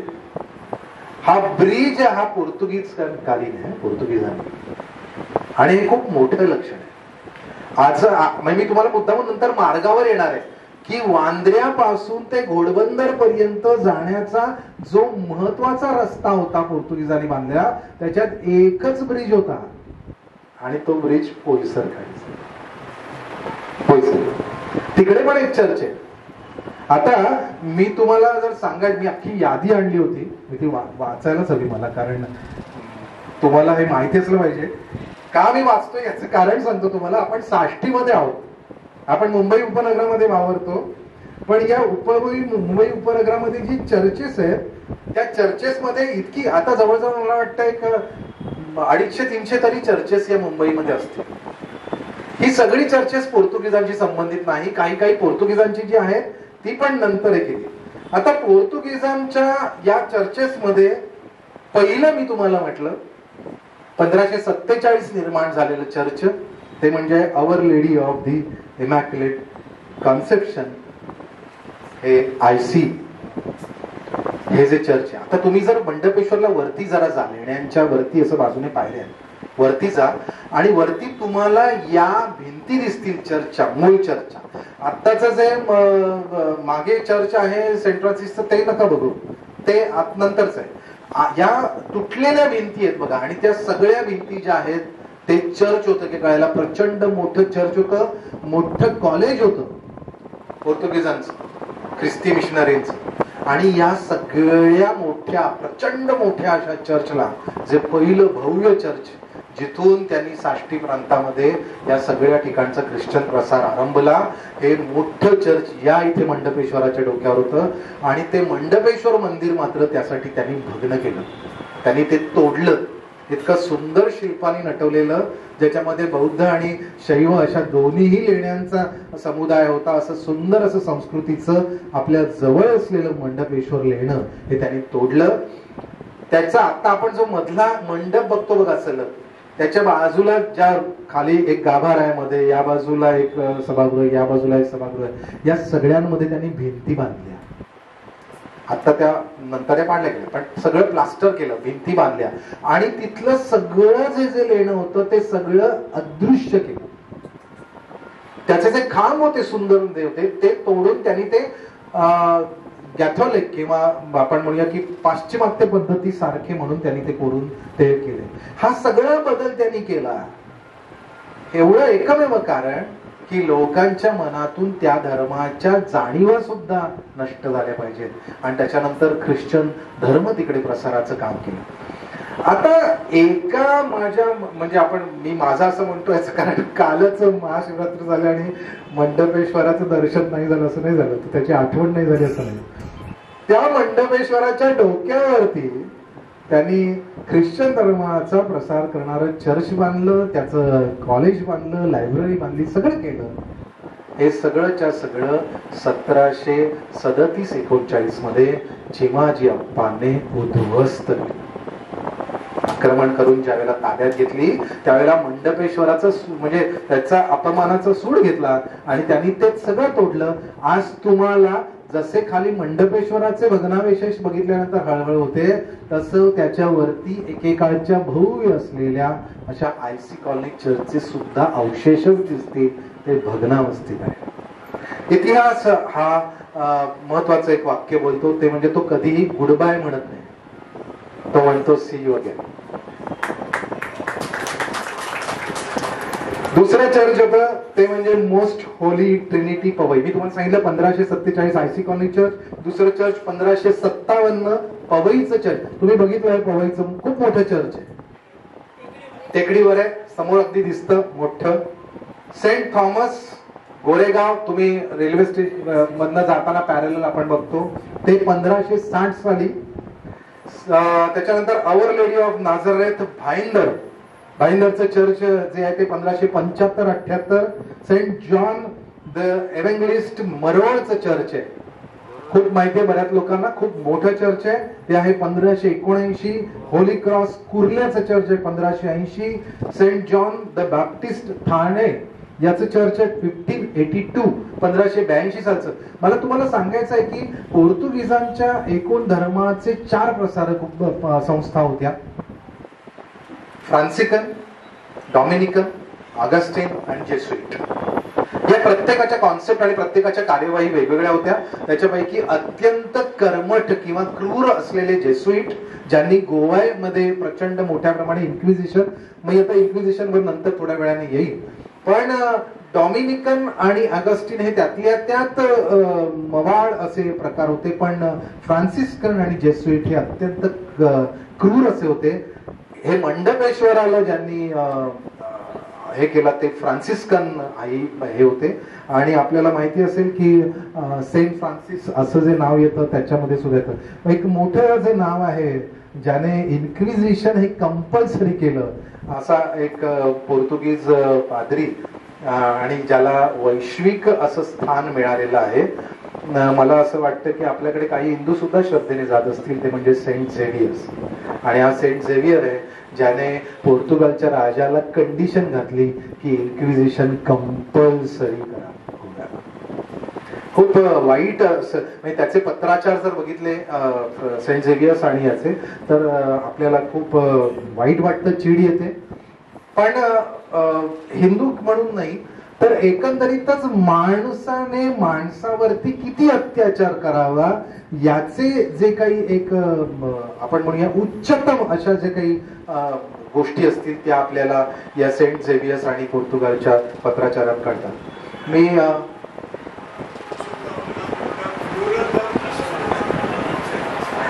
टोक म्हटलं, क्रौर्याचं टोक, शिखर. आपण ज्ञानाची शिखर, विद्वत्तेची शिखर असं म्हणतो, क्रौर्याची सुद्धा शिखर असतात. त्या क्रौर्याचं शिखर या लोकांनी गाठलेलं होतं आणि त्याचा सुद्धा एक वेगळा आहे. अशी बरीच चर्चा. तुम्हाला एक मला मुद्दा म्हणून सांगायचं आहे, तुम्ही नक्की उत्तन पासून ते गोराई धारावी हा प्रदेश फिरा, तुम्हाला त्या ठिकाणी जी चर्चेस मिळतील ती सगळी ओरिजिनल पोर्तुगीज चर्च आहेत. तुम्हाला माहिती असायला पाहिजे की पोर्तुगीजांनी डोंगरी आणि उत्तर असे दोन चर्च आहेत आणि दोन्हीकडेही किल्ले बांधलेले होते. किल्ले इतके मोठे बांधलेले होते की आपल्याला धारावी हे गाव, आता आपण हे गोराई बघतो, या गोराईचं एक चर्च आहे मोठं, तेही मगाय चर्च, तर ते सुद्धा पोर्तुगीज कालीन आहे. मी जवळजवळ 20 कधीतरी तुम्हाला जर हे सगळं जर कोणाला वाटलं तर माझ्याकडे सगळं लिखित स्वरूपात आहे. या सगळ्यांचे सगळीकडे मी फिरलेलो आहे आणि त्याच्यामध्ये एक महत्वाचं सांगतो तुम्हाला की 1634-42 म्हणजे 1547 ला पहिलं चर्च आणि 1634-32 ला शेवटचं church, our lady of the sea Uttan Bhayandar. एवढी 20 चर्च बांधली.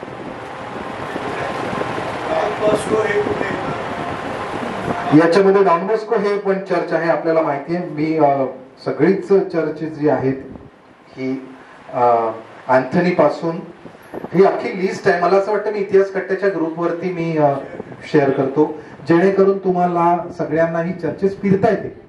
माझा हेतू हा आहे की तुम्ही जाऊन बघाल, यासाठी नाही की चर्चमध्ये वगैरे मला पाठवायचंय तुम्हाला, यासाठी की पोर्तुगीज कालीन चर्च कोणती आणि इतक्या मुंबईमध्ये असलेल्या चर्चमध्ये ओरिजिनल जी चर्च बनलेली चर्च आली ती कुठली याचा अभ्यास करता येईल. अर्थात ही चर्च आता त्या सगळ्याकडे, म्हणजे तुम्हाला दादर पोर्तुगीज चर्च माहिती आहे, ते तर त्याचं अख्खच्या अख्खं स्वरूपच बदललं, कारण ते अख्खच्या अख्खं डिमॉलिश करून नवीन चर्च बांधण्यात आलं. त्यामुळे पहिली जी इतकं सुंदर त्या चर्चचा फोटो तुम्हाला कदाचित गुगलवर मिळेल, बघितलं तुम्ही? माउंट मेरी हे नंतरच आहे, खूप उशिराचं चर्च आहे आणि ते चर्च हे ज्याला आपण म्हणूया की पोर्तुगीजांनी नाही पूर्ण बांधलेलं आहे, त्याच्यामध्ये इंग्रजांचा सुद्धा हात आहे. अर्थात ते मंदिराच्याकडे आलेले, तुम्ही बघितलं असाल तर ते कॅथोलिक शैलीकडे थोडस आलेलं आहे, थोडं मिश्र शैलीमध्ये आलेलं आहे. मला तुम्हाला सांगायचं आहे, म्हणजे आता हे सुकर नावाचं चर्च आहे, तर सुकर माता म्हणून तिला आताही उत्तरच्या बाजूला ओळखलं जातं, सुकर मातेचं चर्च म्हणून. तर हे सुकर माता हा शब्द कुठून आला, तर सुकर ही त्यांची जी संज्ञा होती त्याच्यामध्ये त्या मेरीला त्यांनी माता केली. माउंट मेरी सुद्धा तशीच माता झाली. संस्कृतीचे बदल आहेत. आता या संस्कृतीच्या बदलाकडे आपण येतो. फक्त मला तुम्हाला एक सांगायचं आहे की पोर्तुगीजांनी वसई बंदर वाढवलं, त्यावेळेला वसईचा व्यापार वाढवला. ह्याच्यामध्ये मी तुम्हाला काय सांगितलं नाही ते म्हणजे व्हॉइसराय सांगितले नाही. याच्यामध्ये सगळे व्हॉइसराय मी सांगत बसत नाही. तुम्हाला फक्त एवढं सांगतो की पहिला जो व्हॉइसराय आहे फ्रान्सिस्को दी अल्मेडा, याने पोर्तुगीजांना चला आपण म्हणूया की पश्चिम किनारपट्टीवर स्थैर्य देण्याचं काम केलं. पण ज्याचे पोर्तुगीज अख्ख्या संस्थेने आभार मानले पाहिजेत, कारण पश्चिम किनारपट्टी ज्यांनी पक्क केलं पोर्तुगीजांना तो म्हणजे अल्फान्सो दी अल्बुकर्क. आणि याचं नाव घेतल्याशिवाय पोर्तुगीजांचा इतिहास पूर्ण होणार नाही. तसंच नुनो डाकुन्ना, याचं कारण या नुनो डाकुन्नाने हे जे आता मी तुम्हाला म्हटलं प्रकरण, साष्टी ज्याने कोणी घेतली ताब्यात गुजरात सुलतानकडनं, तर नुनो डाकुन्ना. त्यामुळे या नुनो डाकुन्ना याने साष्टी ही पोर्तुगीजांच्या ताब्यात आली, वसई घेतली. वसईचा जो किल्ला तुम्ही आता बघितला, त्या वसईच्या किल्ल्याच्या बाजूला मॅन्डॅको म्हणजे मोठ्या प्रमाणावर अशी बाजारपेठ वसवण्यात आली. आणि त्याच्यामध्ये वेगवेगळ्या प्रकारचे म्हणजे मासळी, फिशिंग हे प्राचीन काळापासून इथल्या सगळ्या किनारपट्टीचं ज्याला आपण म्हणूया की शेतीचं साधन, जशी अन्नाची शेती असते तशी मासळीची सुद्धा शेती असते. पण या मासळीवरती सुद्धा टॅक्स हा पोर्तुगीजांनी लावला, सुक्या मासळीवरती. त्यांनी भेद केले. भेद काय केले तर जे पोर्तुगीज म्हणून व्यापारी होते त्या व्यापाऱ्यांना भरपूर सवलत दिली, आणि लोकल जे व्यापारी होते त्यांच्यावरती अधिक असे टॅक्सेस केले, जेणेकरून त्यांच्यावरती अन्याय होईल. हे सगळं करण्याच्या मागे त्यांचा एक खूप मोठा दृष्टिकोन होता, तो म्हणजे सगळे कॅथलिक करणे. आणि ही एक गोष्ट ही वसईच्या मधून सुरू होती, ती साष्टीमध्ये आली. हे जे वांद्रे हे जे पहिलं गाव आहे साष्टीचं, दक्षिणेच्या बाजूला माहीमच्या खाडीच्या तोंडावर, त्याच्या पलीकडे मुंबई बेट आहेत. मुंबई बेट म्हणजे साष्टी नाही. साष्टीचं पहिलं गाव जे समुद्राला येतं ते म्हणजे वांद्रे. या वांद्रे गावाला एक प्रचंड मोठा असा इतिहास होता. राणे वंशीय, अशा सोमवंशीय, पाचकळशी लोकांच्या, क्षत्रिय पाठारे क्षत्रिय लोकांच्या अशा मोठ्या मोठ्या वसाहती होत्या, गावं होती, मालकी होती, समृद्ध प्रदेश होता. एक दुर्दैव असं आहे की म्हणजे हे मी साष्टीच्या बखरीतलं वाक्य म्हणतोय की वांद्र्याला ज्या वेळेला बाटवण्यात आलं त्यावेळेला इतकी सक्ती करण्यात आली की ते 3 दिवसात अख्खं गाव रिकामी झालं. रिकामी झालं म्हणजे तिकडनं हिंदू नाहीसा झाला. तिकडे असलेले सगळे जे जे लोक होते ते सगळे तिकडनं ठाण्याला, पलीकडे कळव्याला, त्याच्या पलीकडे अंजूरकर नाईक ते तर अंजूर पर्यंत गेले. भिवंडीच्या पासच्या इकडे आपल्याला माहिती अंजूर, त्याचा वाडा पण आहे आता. हे सगळं मायग्रेशन असं ज्या ज्या ठिकाणी पोर्तुगीजांनी अटॅक केला त्या त्या ठिकाणी मायग्रेशन झालं. काही लोकांनी ज्यांना त्या संपत्तीचा मोह होता, मी ती संपत्ती नाही सोडू शकत होते, त्यांनी कॅथलिक धर्म स्वीकारला, ते बाटले गेले. असे नवीन आलेले लोक यांना सुद्धा केल्या. अल्फान्सो अल्बुकर्कने एक मोठी गोष्ट, क्रांतिकारक गोष्ट पोर्तुगीजांना स्थैर्य देण्यासाठी केली, ती म्हणजे त्या सगळ्या लोकांना इथल्या स्त्रियांशी लग्न करण्याची कायदेशीर परवानगी अल्फान्सो अल्बुकर्कने दिलं. आणि त्याच्यामुळे लोकांचे, पोर्तुगीज लोकांचे संसार झाले, इथे वंश वाढले. पोर्तुगीज नवरा बायको हिंदू किंवा इथली मुस्लिम असेल कोणी असेल, पण इथली भारतीय बायको, असे संसार सुरू झाले. त्यांची अशी एक वेगळी अशी नवीन कॅथलिक अशी जमात ही या संस्कृतीचा भाग झाले. हे सगळे नवीन आलेले कॅथलिक हे सुद्धा भारतीय कॅथलिक म्हणून पुढे उदयाला आले, ज्याला आपण म्हणतोय की ईस्ट इंडियन असे आले. हे सगळं वाढत गेलं.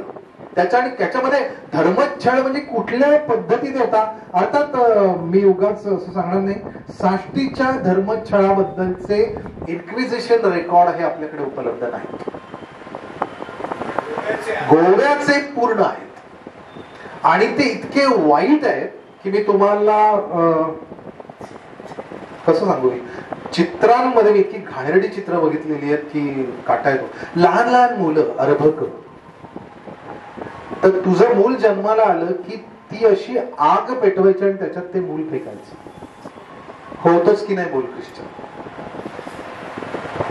त्या आई वडिलांचा मनाचा जो काही छेद आहे, इतकं नाही तुला ख्रिश्चन नाही व्हायचंय तर मरायला तयार हो. मरायचं कसं, तर इतक्या वेदना की लोकांचे डोळे काढ, तोंड, त्यांची जिभा तोड, कान काप, नाक काप, हात तोड, पाय तोड, अंगाची सालटी काढ,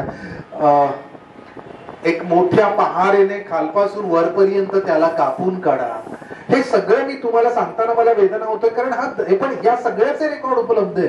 अंगामध्ये डगली घालणं म्हणजे अख्खच्या अख्खं रॉकेल पेट्रोलने, असं आत्ताच्या म्हणजे तेलाने उडवलेली अशी अंगामध्ये डगली घालून त्यांना जाळून टाकणं.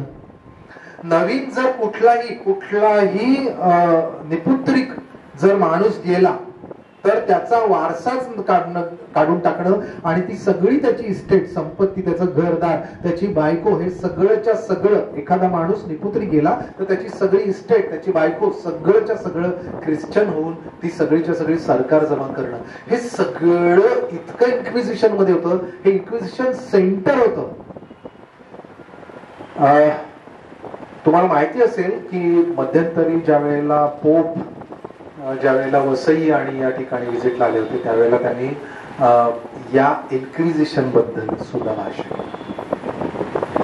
अर्थात ही काय आपण म्हणूया उशिरा आलेली ही असली जरी तरी देखील क्षमा कोणाची मागणार? मानवतेची क्षमा मागायला पाहिजे. की तुम्ही कुठल्याही धर्माचे असा, पण माणसांवर धर्मासाठी ज्या वेळेला इतके अत्याचार केले, दुर्दैव आपलं, हे जसं वैगुण्य त्यांचं आहे तसं वैगुण्य आपलं पण आहे की त्या कालखंडात विहिरीमध्ये तलावाच्या पाण्यामध्ये नुसता पाव पडला आणि ते पाणी प्यायलं म्हणून अख्खीच्या अख्खी जमात ज्या वेळेला कॅथलिक होत होती त्यावेळेला या साध्या एवढ्याशा गोष्टीने पाण्यामध्ये पाव टाकून जर माणसं धर्मांतरित होत होती तर मग आपल्याकडे तुळशी पत्राचं महत्व काय गेलं, गोमूत्राचं महत्व काय गेलं? ते परत आले नसते का आपल्या धर्मात? पण त्यावेळेच्या धर्मीयांनी, हिंदू धर्मीयांनी, इथल्या संस्कृतींनी त्या लोकांना धर्मात प्रवेश नाही केला. हे वैगुण्य आहे.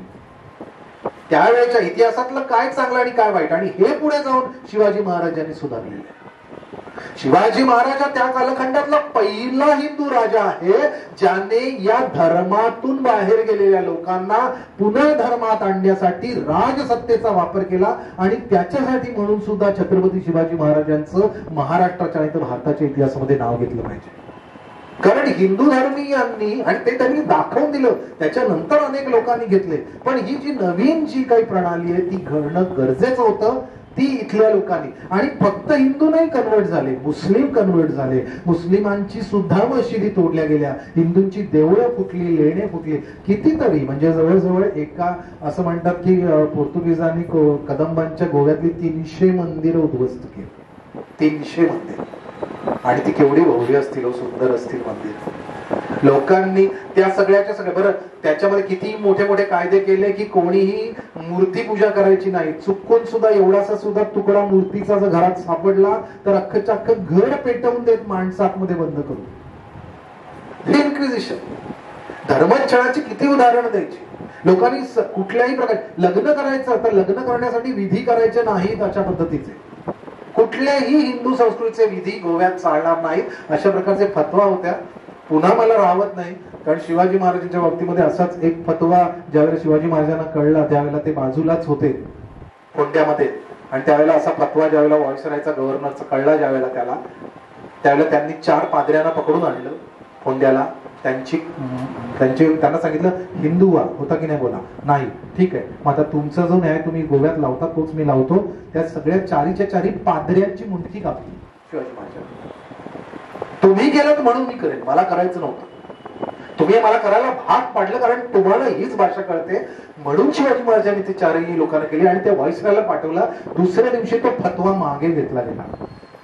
ही जी एक ज्याला म्हणतो की राजकीय सत्ता सुद्धा दाखवायला लागली ती एतद्देशीय लोकांमध्ये नव्हती, आणि हे दुर्दैव हे पोर्तुगीजांच्या पथ्यावर पडलं. असं असलं तरी सुद्धा शिवाजी महाराजांनी पोर्तुगीजांच्या बरोबरती अनेक प्रकारचं सलोख्याचं धोरण ठेवलं. आधीच्या पहिल्या 100 वर्षात मी तुम्हाला म्हटलं शेवटचं चर्च आपण बघितलं 1637-38 आहे. म्हणजे पोर्तुगीजांना पण नंतर लक्षात आलं की आपला आत्यंतिक, आणि त्याचं दुसरं कारण आहे, कारण या सुमारास एक वेगळं असं आव्हान त्यांच्याकडे आलं, आणि तेही पाश्चिमात्यकडनं आलं, आणि तेही अरबी समुद्रावर आलं, आणि ते म्हणजे इंग्रज. फ्रेंच आणि इंग्रज या 3 मोठ्या सत्ता ज्या वेळेला आल्या त्यावेळेला पोर्तुगीजांना लक्षात आलं की आता समुद्र फक्त आपल्या एकाच्या मालकीचा राहणार नाही, ही आव्हानं पडण्यासाठी म्हणून त्या तिकडच्या लोकांचा सुद्धा सपोर्ट पाठिंबा आपल्याला हवा आणि म्हणून हा अत्याचार थोडा कंट्रोल झाला, संपला नाही, कंट्रोल झाला. लोकांची पुन्हा एकदा व्यापार उद्योग वाढायला लागले. आज तुम्ही जर वसईमध्ये गेलात तर तुम्ही वसई फिरा, खाली आगाशी पर्यंत जा. तुम्हाला मला एक महत्वाचं सांगायचं की आगाशीला पोर्तुगीजांचा आंतरराष्ट्रीय दर्जाचा शिपिंग कारखाना होता. आंतरराष्ट्रीय दर्जाची, त्यावेळेला आंतरराष्ट्रीय दर्जाची अत्यंत जबरदस्त अशी युद्धनौका ही आगाशीला बांधली जाती आणि आगाशी हे प्रसिद्ध झालं होतं, पोर्तुगीजांनी केलं होतं आगाशीला युद्धनौका बांधण्यासाठी. आणि मला तुम्हाला हेही सांगायचं की शिवाजी महाराजांनी ज्यावेळेला पहिलं आरमार ज्यावेळेला पश्चिम किनारपट्टीवर ती उभारलं त्यावेळेला पोर्तुगीजांचीच मदत घेऊन त्यांनी उभारलं. या आगाशीच्या शिपिंग कंपनीमधनं त्यांनी 20 जहाज ही स्वराज्यासाठी पोर्तुगीजांकडे मागितली, बांधायची ऑर्डर दिली. मला का तुम्हाला सांगायचंय तर ब्रिटिशांनी सुद्धा 2 जहाज ही या आगाशीकडनं घेतली पहिल्यांदा सुरुवातीला. त्यामुळे जर समुद्रावर जहाज आणायचं, युद्धनौका आणायच्या मोठ्या, तर त्या आगाशीच्या बंदरात इतकं आगाशीचं बंदर, आगाशी हे शिपिंग निर्माण करण्यासाठी होतं. वसई होतं, आगाशी होतं. त्या सगळ्या मी तुम्हाला काही सांगतोय सगळी की केवळ एका क्षणाला वसई नाही खाली आलं. वसई हे पोर्तुगीजांनी इतकं समृद्ध केलं की जागतिक व्यापाराचं केंद्र ते झालं. वसईमध्ये एक मोठ्या प्रकारची संस्कृती बदलली, कॅथलिक संस्कृती आली. आता तुम्हाला माहिती आहे की पापडी पासून पुढे बहादूरपुरा, माणिकपुराच्या इकडे जो गुजरात सुलतानाने बसवलेला होता बहादूर शाहने, तिथपर्यंत इतकी मोठी कॅथलिक वस्ती आली. त्यांनी भरपूर चर्चेस बांधली, लोकांना रुग्णालय निर्माण केली, वेगवेगळ्या प्रकारच्या लायब्ररीज, हे सगळं ख्रिश्चन धर्मियांसाठी केलं. परंतु त्याच्याबरोबरच विज्ञान सुद्धा त्यांच्या पावलाने येत होतं. आपल्याला माहितीये की ज्या गोव्याच्या इन्क्विजिशन बद्दल मी म्हटलं त्याच गोव्यामध्ये प्रिंटिंग प्रेस भारतामध्ये पहिला निर्माण करण्याचं सुद्धा मान पोर्तुगीजांकडे. म्हणजे एका बाजूला विज्ञान सुद्धा ते आणत आहेत, दुसऱ्या बाजूला व्यापार सुद्धा वाढतोय आणि तिसऱ्या बाजूला त्यांनी धर्मप्रसार क्रौर्य सुद्धा दाखवलंय. असं संमिश्र असं या पोर्तुगीज कालखंडात आपल्याला दैन्य दिसतं. एक महत्वाची गोष्ट जी मी तुम्हाला सांगून त्याच्या अंतिम पर्वाकडे येतोय ते म्हणजे की पोर्तुगीज सत्तेचा इतका उदय, इतकी एक हाती की भारताच्या सगळ्या किनारपट्टीवर कोणत्याही सत्तेचं, आंतरराष्ट्रीय किंवा एतदेशीय सत्तेचं एक जहाज सुद्धा पोर्तुगीजांचा कार्ताज परवाना असल्याशिवाय फिरकत नव्हतं. कोणाचाही नाही, कोणाचंही नाही, शिवाजी महाराजांचं सुद्धा नाही. त्यांना सुद्धा पहिल्यांदा कार्ताज घ्यायला लागला. त्याच्या तहामधलं ते कलमच आहे की तो कार्ताज मी मान्य करणार नाही, असं शेवटी त्यांनी कलम टाकलं आणि ते पोर्तुगीजांना मान्य करायला लागलं. पोर्तुगीजांबरोबरती काही ज्याला आपण म्हणतो की विळा भोपळ्यासारखे पण असे काही संबंध होते. सिद्धीला मदत करायची नाही डायरेक्ट, कारण सिद्धी हा महाराजांचा समुद्रावरचा शत्रू होता, पण पोर्तुगीजांनी त्याला छुपी मदत करायचं असं ठरवलं होतं, समोरासमोर नाही. त्यामुळे महाराजांच्या बरोबर पोर्तुगीजांचा जो पत्रव्यवहार आहे त्याच्यामध्ये एक महत्वाचा दृष्टिकोन आहे. महाराजांना स्वराज्याचा व्यापार वाढायला हवा होता, आरमार उभं करायला हवं होतं आणि त्यासाठी पोर्तुगीजांची मदत होती. आणि ती मदत ही त्यांना प्राथमिक काळात मिळाली, ती त्यांनी दिली. पण पोर्तुगीजांनाही कळलं, हुशारच होते ते, की हे भविष्यात आपल्याला भारी पडेल आणि त्याच्यामुळे त्यांनी ते थांबवलं. ते थांबवेपर्यंत महाराजांनी एक केलं, पोर्तुगीजांचं सगळं सामुद्रिक तंत्रज्ञान, शास्त्र आणि त्याचं टेक्नॉलॉजी ही सगळी शिकून आपल्या लोकांना समृद्ध केलं. कौशल्य आणि विकास हे आपल्या लोकांचं कसं वाढीस लागलं पाहिजे याची जाण ज्यावेळेला राज्यकर्त्यांना असते त्यावेळेला समाजामध्ये कौशल्य, skill development, business development, trade development कसं होतं याचा सुद्धा वेगळा विचार हा शिवाजी महाराजांच्या चरित्राचा दिसतो. पोर्तुगीजांच्या बाबतीत म्हणाल याच्यामध्ये एक नवीन आता शत्रू आला, तो म्हणजे इंग्रज. कसा आला तर या पोर्तुगीजांचं आणि इंग्रजांचं तिकडेच पोर्तुगाल आणि याच्यामध्येच वाढायला लागलं. तिकडे पौर्वात्य देशांमध्ये, युरोपियन देशांमध्ये आपापसात यादवी माजायला लागली आणि त्याच्यात पोर्तुगालच्या राजाला इंग्रजांची मदत हवी होती आणि त्याच्यामुळे त्यांनी एक आपली अत्यंत ज्याला असं आपण म्हणूया की जिला कोणीही पदरात घेणार नाही अशी मुलगी, भार असेल अशी मुलगी, ही ब्रिगांझा ही पोर्तुगालच्या राजाची राजकन्या ही त्यांनी इंग्रजांच्या राजाला दिली, इंग्लंडच्या राजाला. आणि त्याच्या बदल्यात त्यांनी त्याला आंदणही देऊन टाकलं आणि ते आंदण दिलं मुंबईची 7 बेटं. भूमी कोणाची, कुठल्या राष्ट्राची, कोण कोणाला आंदण देत आहे ना. पण इतका सुंदर इतिहास मुंबईला लाभला होता. आपल्या सगळ्यांना हसू उठलं, पण हे सत्य आहे. बरं, आता हे दिलं ना, हे दिलं म्हणजे कोणी दिलं? पोर्तुगालच्या राजाने दिलं, इंग्लंडच्या राजाला दिलं. ते इकडच्या लोकांना आवडायला पाहिजे ना, त्यांना नाही आवडलं. आणि मग ही इंग्रजांनी मुंबईची 7 बेटं घेण्यासाठी सुद्धा पोर्तुगीजांबरोबर त्यांना लढायला, सहजासहजी नाही दिली त्यांनी. इथे लढाया झाल्या त्यांच्या. त्यांना साष्टी महत्वाचं होतं, वसई महत्वाचं होतं, कारण सुबत्तता होती, सुंदर होतं. त्याने या बेटांना असं म्हटलेलं आहे की गुड लाईफ, कसं आहे, आयलँड ऑफ गुड लाईफ.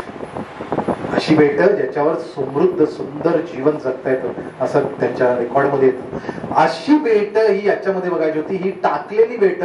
पण आता ज्या वेळेला दुसऱ्याने सांगितलं की तुझं हे अंगण तू काय वापरत नाहीस ना, मी वापरतो, तर लगेच आपल्याला नाही, हे माझं आहे ते. तसंच झालं मुंबईच्या बाबतीत. पण ही 7 बेट जी आहेत, ही 7 बेट इंग्रजांनी मिळवली, त्यांनी ती समृद्ध केली. ती अर्थात मी ब्रिटिश कालीन साष्टीमध्ये जाणार नाही, कारण का तर तो 2 वेळा अभय इतका सुंदर बोललाय चितळे मित्र असा, की त्याने त्याचा आमच्या दोघांचेही PhDचे थिसिस एका मागोमाग आहेत. आम्ही दोघंही साष्टीवर काम करतोय. मी 1200 ते 1782-83 म्हणजे साष्टी सालबाईच्या तळापर्यंत, जिथून इंग्रजांकडे साष्टी गेली तिथपर्यंतचा काळ घेतलाय. त्याने इंग्रजांची साष्टी घेतलेली, त्याच्यामुळे बरोबर तो माझ्या पुढे आहे. दोन्हीही थिसिस युनिव्हर्सिटीला हे एका मागोमाग मिळतील. पण त्याने ब्रिटिश कालीन साष्टी घेतल्यामुळे मी त्याच्यात, तुम्ही सगळ्यांनी तो ऐकलेला आहे. असेल तर युट्यूबवर जे नवीन आहेत त्यांना युट्यूबवर व्हिडिओज आहेत अवेलेबल, तुम्ही जरूर बघा. अभयने फार सुंदररित्या दोन्ही याच्यामध्ये ब्रिटिश कालीन साष्टीमध्ये आत्ता मुंबई आपल्याला जी मिळाली आहे तिचं स्थित्यंतर कसं घडलेलं आहे दाखवलेलं आहे. ब्रिटिशांनी ही 7 बेट घेतल्यानंतर त्यांना हवी झाली. ज्यावेळेला मुंबई वाढायला लागलं, त्यांनी मुंबई बांधायला सुरुवात केली, रिक्लेमेशन केलं, त्यावेळेला वाढायला लागलं. त्यावेळेला त्यांना कळलं की पलीकडचं साष्टी समृद्ध आहे, ते आपल्याला मिळालं पाहिजे, त्या बाजूला करंजा मिळाला पाहिजे, आणि साष्टी आणि ही करंजा ही आपल्याला हवीत. म्हणून त्यांनी पोर्तुगीजांकडे मागणी करायला सुरुवात केली. पोर्तुगीजांनी दिली नाही. त्याच्यानंतर एक महत्वाची घटना घडली, ते म्हणजे पोर्तुगीज आणि मराठ्यांचं युद्ध. हा जो सगळा इतके काळ अनाचार साचला होता, धर्मच्छळ साचला होता, या सगळ्याचे वसईची मोहीम मीच पर्व मांडलेलं आहे, त्यामुळे मी तुम्हाला वसईची मोहीम सांगणार नाही. इतकं चांगलं युद्ध सांगितल्यानंतर मी पुन्हा ते युद्ध आता सांगणार नाही. फक्त एवढंच सांगतो, वसईची मोहीम हा पोर्तुगीजांचा साष्टीतल्या ऱ्हासाचा क्षण. त्यांनी केवळ वसई नाही घेतली. चिमाजी अप्पाने माझं मुंडकं वसईच्या किल्ल्यात जाऊ दे, नाही तर वसईचा किल्ला ताब्यात कसा येत नाही बघतो, हे वाक्य अर्थात इतिहासाच्या रेकॉर्डमध्ये कुठेही येत नाही. ते बहुतेक मला वाटतं मधल्या कुठल्या तरी कवी किंवा शाहिरांच्या कल्पनेतलं असेल. पण वाक्य खूप बोलकं आहे, प्रसंग सांगणार आहे. इतका त्वेषाने चिमाजी अप्पा दिला की या वसईच्या भूमीतला नररत्न म्हणून जर इतिहासातलं एकमेव जर नाव घ्यायचं आलं तर ते चिमाजी अप्पाला घ्यायला लागेल. इतकंच नाही तर आज साष्टीच्या गोष्टीच्या पर्वामध्ये सुद्धा जर आपल्याला आदराने, सन्मानाने आणि अत्यंत ज्याला प्रणाम किंवा वंदन करावं असं जर नाव घ्यायला लागेल तर चिमाजी अप्पा. कारण आज जर काही हिंदू जर साष्टीमध्ये आज तुम्ही आम्ही सगळे जर उरले असू तर त्याचं श्रेय मात्र वसईच्या चिमाजी अप्पाच्या मोहिमेला, पहिल्या बाजीरावाकडे जाईल. कारण पहिल्या बाजीरावाने मराठ्यांच्याकडनं शाहू छत्रपतींची आज्ञा घेऊन जर ही मोहीम राबवली नसती, साष्टी मोहीम वसई, तर 200 वर्ष, हे तुम्हाला मगाशी सांगितलं, 1535 ते 1739, 1737 ते 39 2 वर्ष ही मोहीम चालली. 39ला ही मोहीम संपली आणि त्यांनी सगळ्याच्या सगळ्या साष्टीमधून आणि वसईमधून पोर्तुगीजांना बाहेर जायला लागला. पाळं मुळं खणली असा शब्द जो वापरतो, खरोखर त्यांना सगळ्यांना जीवानिशी सोडलं. तुम्ही सगळ्यांनी चालत जायचं. माज काय असतो तो मी तुम्हाला मगाशी येण्याचा सांगितला. जाताना सुद्धा रिट्रीट करून मिरवणूक काढून बँड वाजवत पोर्तुगीज वसईच्या सगळ्या रस्त्यावरनं चालत करत बंदरापर्यंत गेले आणि तिकडून जहाज घेऊन गोव्याकडे गेले. पोर्तुगीजांचं आपल्या भूमीवरती म्हणजे पोर्तुगाल संपत आलं युरोपमधनं, त्याचे अस्तित्व सुद्धा डोक्यात आले. एवढा देश उरला, त्याचं सांस्कृतिक वैभव सुद्धा संपलं, त्याचं जागतिक महत्व सुद्धा संपलं. इंग्रजांचं वाढलं, ज्यांच्यावरती स्वातंत्र्यावरती सूर्य मावळत नाही असं इंग्रजांचं सगळंच्या सगळं जगभर सगळ्याच्या सगळं असं वैश्विक साम्राज्य प्रस्थापित झालं. भारत इंग्रजांच्या ताब्यात चालला. त्यामुळे पोर्तुगीजांना अर्थच उरला नाही. पोर्तुगीजांना कुठे काय चुकलं तर इंग्रजांनी जो टॉलरन्स लेवल दाखवला तो पोर्तुगीजांनी दाखवला नाही. इंग्रजांनी राजकारणामध्ये समोरच्या माणसाला आपल्यावरती अवलंबायला म्हणून जी प्रथा निर्माण केली, त्याच्यासाठी एक एक सत्ता ही ताब्यात घेतली. हे इंग्रजांचं राजकारण हे पोर्तुगीजांना जमलं नाही.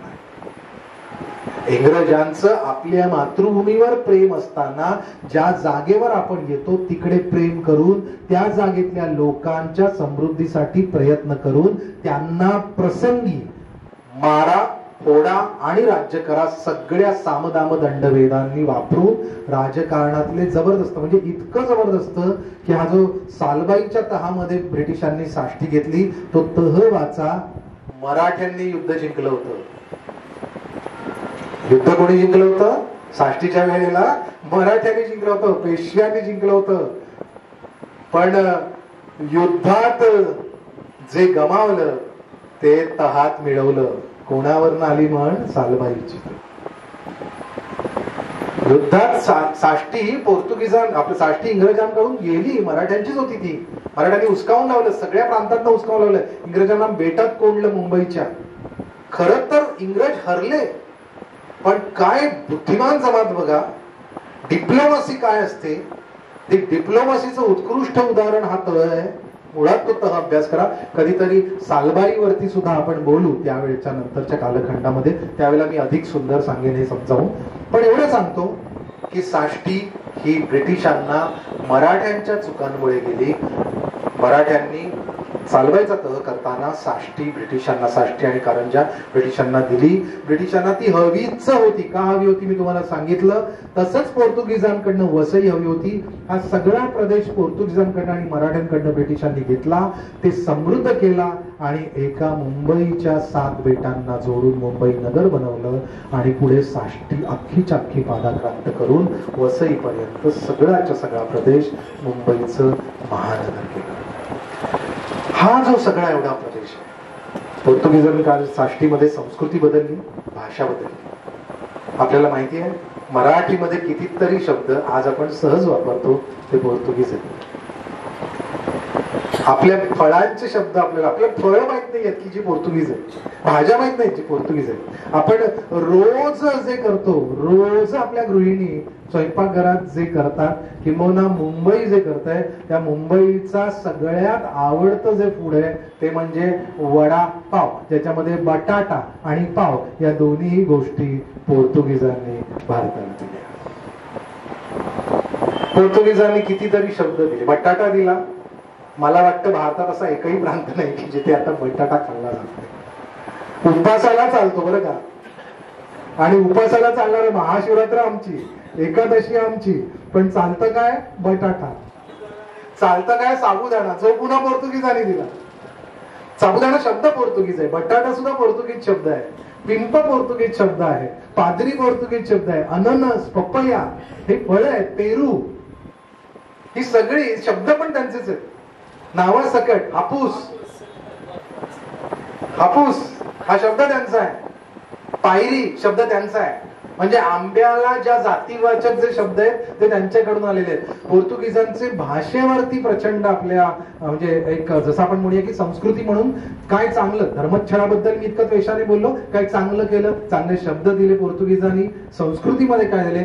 आज कितीतरी अख्खीच्या अख्खी सगळी ज्याला आपण म्हणूया समुद्राकाठची सगळीकडे अगदी वांद्र्यापासून, जुहूपासून, वर्सोवापासून, वेसाव्यापासून पुढे जाऊन अगदी उत्तन वगैरे सगळीकडचे सगळे कोळी असलेले आमचे बांधव हे जे ख्रिश्चन झालेले आहेत, त्यांच्यामध्ये संस्कृतीचे विशेष बघा, त्यांच्याकडे लग्न प्रथा बघा, त्यांच्याकडे आया गोराईमध्ये जा पलीकडे तुम्हाला दिसतील की हिंदू आणि ख्रिश्चन या दोन्हीही संस्कृतीचं संमिश्र असं स्वरूप झालं. एक वेगळी संस्कृती पोर्तुगीजांनी घेतली. पोर्तुगीजांच्यामुळे कॅथलिक धर्म वाढला, पण तरी सुद्धा इथे तुम्हाला मला जाता एक सांगायचं ट्विस्ट द्यायचं आहे की याच्यामध्ये शेवटी म्हणजे 19व्या शतकामध्ये 2 ख्रिश्चनांमध्ये प्रचंड मोठी बांधवली. एक म्हणजे पोर्तुगीज ने कन्वर्ट केलेले पोर्तुगीजांचे वंशज असलेले आणि काही पोर्तुगीज असलेले असे जे इथे मुंबई साष्टी प्रदेशात जे होते, यांना ब्रिटिशांच्या सरकारी नोकऱ्यांमध्ये प्राधान्य मिळत होतं कॅथलिक. हे सगळं कळल्यानंतर गोव्याचे जे कॅथलिक होते ते सगळे तिकडून इकडे मायग्रेट व्हायला लागले आणि त्यांनी या नोकऱ्या सुद्धा मिळवायला सुरुवात केली आणि हळूहळू त्यांचा सगळ्याच्या सगळा असे मोठे मोठे क्लब शब्द पोर्तुगीज क्लब निर्माण झाले आणि त्या क्लबने या गोव्या लोकांची अशी अख्खी त्यांचं आणि यांचं म्हणजे यांना ते कॅथलिक मानतच नव्हते इकडच्या पोर्तुगीजांचे, ते आम्ही सर्वश्रेष्ठ, हे म्हणजे कुठल्याही धर्मामध्ये आम्ही ते ग्रेट, आम्ही ते ओरिजिनल असं जे पुन्हा काही असतं ना, है ना, ते सगळं याच्यामध्ये सुद्धा सापडतं. कोणी विरळं नाही. मुस्लिम, ख्रिश्चन, बौद्ध, हिंदू कुठलेही पंथ धर्म कोणीही सुप्रीम श्रेष्ठत्वापासून त्याचा वादापासून भिन्न नाही. तो वाद इकडेही झाला. गोव्यान ख्रिश्चन कॅथलिक इथे सेटल झाले, मायग्रेट झाले, त्यांचे आणि इथल्या लोकांचे वाद झाले आणि त्यावेळेला ज्यांना पोर्तुगीज इंडियन असं नाव होतं त्यांनी आपलं नवीन नाव धारण केलं 1887च्या बैठकीमध्ये मीटिंग भरली या लोकांची आणि त्यांनी इथल्या कन्व्हर्टेड सगळ्या ख्रिश्चनांनी नाव धारण केलं ईस्ट इंडिया. आणि आपल्याला जे आज आपण अख्ख्या मुंबई किंवा सगळीकडे जे ईस्ट इंडियन म्हणून जे बघतो ते ईस्ट इंडियन स्वतःला नाव धारण कशासाठी केलं तर या गोवा कॅथलिकच्या समोर उभं राहण्यासाठी आणि त्याच्यानंतर मग या लोकांच्या समोर सुद्धा या नोकऱ्या वगैरे मिळवण्यासाठी ब्रिटिशांनी या लोकांना पुन्हा हाताशी धरलं आणि गोव्यान ख्रिश्चन लोकांना थोडं मागे सारलं. हे सगळं पॉलिटिक्स चाललं. म्हणजे ख्रिश्चनांमध्ये सुद्धा काय झाले होते, पाद्री पद्धती कुठल्या, गोव्याचा आर्चबिशपची ही मानायची की वसईच्या आर्चबिशपची मानायची, याच्यावरची भांडणं, या सगळ्याच्या मध्ये एक वेगळा असा धार्मिक इतिहास देतो. अर्थात ख्रिस्ती धर्माचा इतिहास मुंबई आणि साष्टीच्या दृष्टिकोनातून अभ्यास करायचा झाला तर त्याच्यामध्ये हे सगळे डिटेलिंग करता येईल. एवढ्या छोट्याशा वेळामध्ये मला माहिती आहे की मला खूप काही सांगायचं होतं पण मी खूप छोटं सांगतोय, कमी सांगतोय. पण त्याच्या मागे कारण आहे, तुम्ही फिरावं. तुम्ही पोर्तुगीज साष्टीचा तुम्हाला माहिती आहे की वांद्रे चर्च आहे पोर्तुगीजांचं, त्याच्या बाहेर एक अगदी गेटवरतीच एक शिलालेख आहे. तो शिलालेख एका फादरचा आहे आणि हा फादर अल्वारिस नाव, तो प्लेगची सेवा देताना मेला. म्हणजे प्लेग ज्या वेळेला करत होता त्यावेळेला प्लेगची लोकांची सेवा करताना चर्चचे पादरी सुद्धा सेवा करत होते आणि त्याच्यात ते मृत्युमुखी पडले, याचा सुद्धा तिथे शिलाय. काय काय वेगळं बघायला मिळतं त्यातलं हेही आहे. त्यांची आता तुम्ही जर वांद्रे, सांताक्रूज इथल्या जर पोर्तुगीज अशी घरं बघितली, काही मोजकी एक मला वाटतं जवळजवळ आज अख्ख्या मुंबईचा विचार केला आणि सगळ्याच ठिकाणचा विचार केला, मला वाटतं जास्तीत जास्त 40 किंवा 50 ओरिजिनल पोर्तुगीज कालीन असं घर उरलेलं आहे. बाकी सगळीच्या सगळी बदलली गेली, त्याच्यावर वेगवेगळे संस्कार झाले, चेंज झाल्या, रिनोव्हेशन झाली, पण ओरिजिनल काही आहे 28-30 वगैरे अशी काही एक संख्या येते.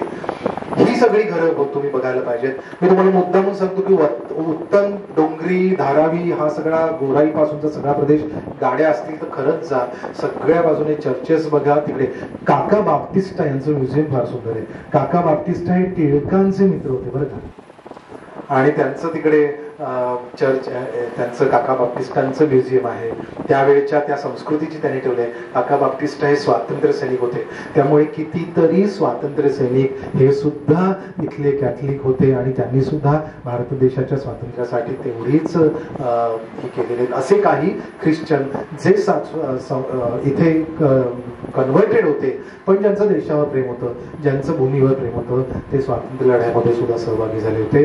आणि त्यामध्ये अशा पद्धतीने मिश्र असलेल्या अशा पोर्तुगीज कालीन साष्टीचा आपण अभ्यास करताना एक लक्षात घेतलं पाहिजे की माणसं येतात, माणसं जातात, भूमी तिच्यामध्ये वेगवेगळे फरक होत जातात. काळ जे आहे, आता इकडे पलीकडे जो शिलाहारांचा शेवटचा अंतिम शिलालेख आहे, या बाजूला गिरगळ आहे जी सोमेश्वराची, त्याच्या बाजूला मोठा टॉवर आहे. माहित नाही कधीतरी एक पुढच्या 50-60 वर्षात 100 वर्षात बदलता सगळ्या कालखंडामध्ये तो कदाचित विरगळही कधीतरी नाहीसा होईल. काय काय बदलत जातं, सुटत जातात, वेगवेगळी शहरं वसत जातात, संस्कृती बदलते, नावं बदलतात, माणसं बदलतात. इतिहास हा याचे फक्त टप्पे सांगत असतो तुम्हाला समजून घेण्यासाठी की माणूस बदलत कसा, आपण सुद्धा बदलत कसे गेलो. हे फोटोचा अल्बम जसा उलटताना दिसत गेलो, आपलं घर कसं बदललं, काय गेलं काय नाही, तसा इतिहास पानं उलटत जा, तुम्हाला कळेल आपण कसे बदलत गेलो. साष्टीचं पर्व इथे आपण आज समारोप करतो. मला खूप समाधान वाटते. इतिहास कट्टा हा ज्या वेळेला सुरू केला होता त्यावेळेला गर्दी जेवढी होती जवळपास तेवढीच गर्दी आजही आहे. आणि ते एक वैशिष्ट्य, माणसं इतिहासावरती गप्पा मारायला, ऐकायला एखादी रविवारची संध्याकाळ येतात. बोरिवली सांस्कृतिक केंद्राचं कौतुक करू, अभिनंदन करू, आभार मानू, माझ्याकडे शब्द. खरं तर मित्र आपण ज्यावेळेला मानतो, मा इतर असं जे मैत्र आहे तसं त्यांचं इतिहासाचं मैत्र आहे. बोरिवलीच्या संस्कृतीला जपण्यासाठी त्यांनी जे जे उपक्रम हाती घेतले, हे इतकं सुंदर निसर्गरम्य अशा छान हिरवाळीमध्ये आपण बसतो आणि अशा छान इथल्या भूमीच्या गप्पा मारतो. अनेक इतिहास अभ्यासक इकडे येऊन गेले आणि त्या सगळ्यांनी आपल्याशी साष्टीवरती वेगवेगळे आपले विषय मांडले. या सगळ्यांच्या गप्पा ऐकताना आपल्याला साष्टीची वेगवेगळी अंग कळली. अर्थात मी म्हटलं त्याप्रमाणे सगळी साष्टी कळणं आपल्याला त्याच्यातनं शक्य नाही, पण आपण एका पर्वाला इथे आपण विराम देणार आहोत साष्टीच्या गोष्टी. याचा अर्थ इतिहास कट्ट्याला विराम नाहीये बरं. इतिहास कट्टा पुन्हा भरणार आहात, तुम्ही पुन्हा येणार आहात, नवीन पर्वाची आपण सुरुवात करणार आहोत. बरं, मग आता या नवीन पर्वांमध्ये अजून इतिहास कट्ट्यावर काय काय पर्व यावेत, काय काय पर्व ही 5 व्याख्यानाची असतील, 6 व्याख्यानाची असतील, 12 व्याख्यानांची असतील, काही असू शकते. विषयानुसार त्याच्या व्याप्तीनुसार आपल्याला ती संख्या करायला लागेल. तुम्हाला काय काय इतिहास कट्ट्यावर कुठल्या कुठल्या इतिहास अभ्यासकांनी कुठल्या कुठल्या विषयांवर बोलावं, त्याचे जर काही विषय जर डोक्यात असतील, डोळ्यासमोर येत असतील, ते ऐकायला समाजामध्ये आवडत असतील तर जरूर तुम्ही या. आणि याच्यासाठी आम्ही एक तुम्हाला सगळ्यांना अगदी आग्रहाचं आमंत्रण करतो. 29 मार्चला गुड फ्रायडे आहे, याच ठिकाणी आपण भेटणार आहोत. साष्टीवरती आपल्या आधी जे बोलून गेले, आता याच्यामध्ये नवीन तर इथे आहे, चांगला मित्र आहे, तरुण इतिहास अभ्यासक आहे आणि नवीनची धडपड मी बघत असतो. मला आनंद होतो की कधी काळी त्याच्या वयात असताना मी रायगडावरती वेड्यासारखा झपाटल्यासारखा फिरवतो, सगळ्या महाराष्ट्रातल्या किल्ल्यांवर फिरवतो, ते सगळं ढांडवळत होतो, मराठ्यांच्या इतिहासाची कागदपत्र बघत होतो. तशाच मार्गावरती तो चालून प्राचीन कालखंडावर काम करतो आहे. इतिहासकारांची नवीन जी तरुण पिढी आहे ती सगळीच्या सगळी अशी वेडी व्हायला पाहिजे, तर पुढे पुढे अजून मजा येईल काम व्हायला.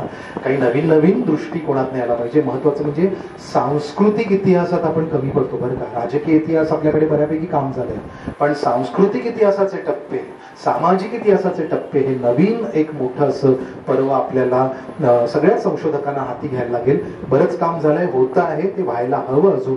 इंडोलॉजी हा सब्जेक्टच त्याच्यावरनं आलेला आहे, संस्कृतीवरनं, त्याच्यावर काम व्हायला पाहिजे. मी एवढंच सांगेन, 29 मार्चला तुम्ही नक्की इथे या, कारण आपण चर्चा करणार आहोत, गप्पाच मारणार आहोत. इतिहास कट्ट्यावर पुढे कोणकोणते विषय घेता येतील, काय काय करता येईल, या माध्यमातून बोरिवली, दहिसर, कांदिवली आणि पश्चिम उपनगर किंवा मुंबईमध्ये कुठेही ज्यांना इतिहास कट्ट्यावर यावंसं वाटतं अशा प्रत्येक माणसाला, गिरगाववरनं काका आलेले आहेत. मला आनंद आणि अभिमान वाटतो, कारण ट्रेकर लोक येत आहेत, वेगवेगळी तरुण मुलं येत आहेत, वेगवेगळे लोक संपर्काने, केवळ काही काही वेळेला बातम्या वाचून येत आहेत, काही कोणी फोन करून सांगितले अरे छान असतं जाऊन ये असं म्हणून येत आहेत, काही इतिहास कट्ट्यातले मेसेजेस फॉरवर्डेड होऊन येत आहेत. पण चांगलं आहे, समाजाने एका चांगल्या कामासाठी एक पाऊल पुढे चाललं तर एक नवीन कार्य जन्माला येत असतं. भारताचा इतिहास, प्रांतीय इतिहास, प्रादेशिक इतिहास सांभाळण्याचं काम इतिहास कट्टा करेल. 29 मार्चला भेटूया. तोपर्यंत रजा घेतो आणि पोर्तुगीज कालीन साष्टीचं हे पर्व समर्पण करायचं असतं. मी समर्पण करतो वसई मोहिमेतल्या सर्व हुतात्म्यांना, ज्यांनी ही साष्टी आणि वसई पोर्तुगीजांच्या पासून वाचवली, आपल्याला दिली. मंडपेश्वराच्या प्लास्टरच्या भिंती तोडल्या, मंडपेश्वर मोकळा केला, नटराजाचं शिल्प आपल्या दृष्टिकोनात दिसलं. अशा सगळ्या वाचवलेल्या हिंदुस्थानच्या संस्कृतीला वाचवणाऱ्या सगळ्या मराठ्यांना, प्राणी ज्यांनी देह अर्पण केले, त्यांना हे साष्टीचं पर्व, पोर्तुगीज कालीन साष्टीचं हे व्याख्यान त्यांना समर्पित करतो. धन्यवाद. जय हिंद.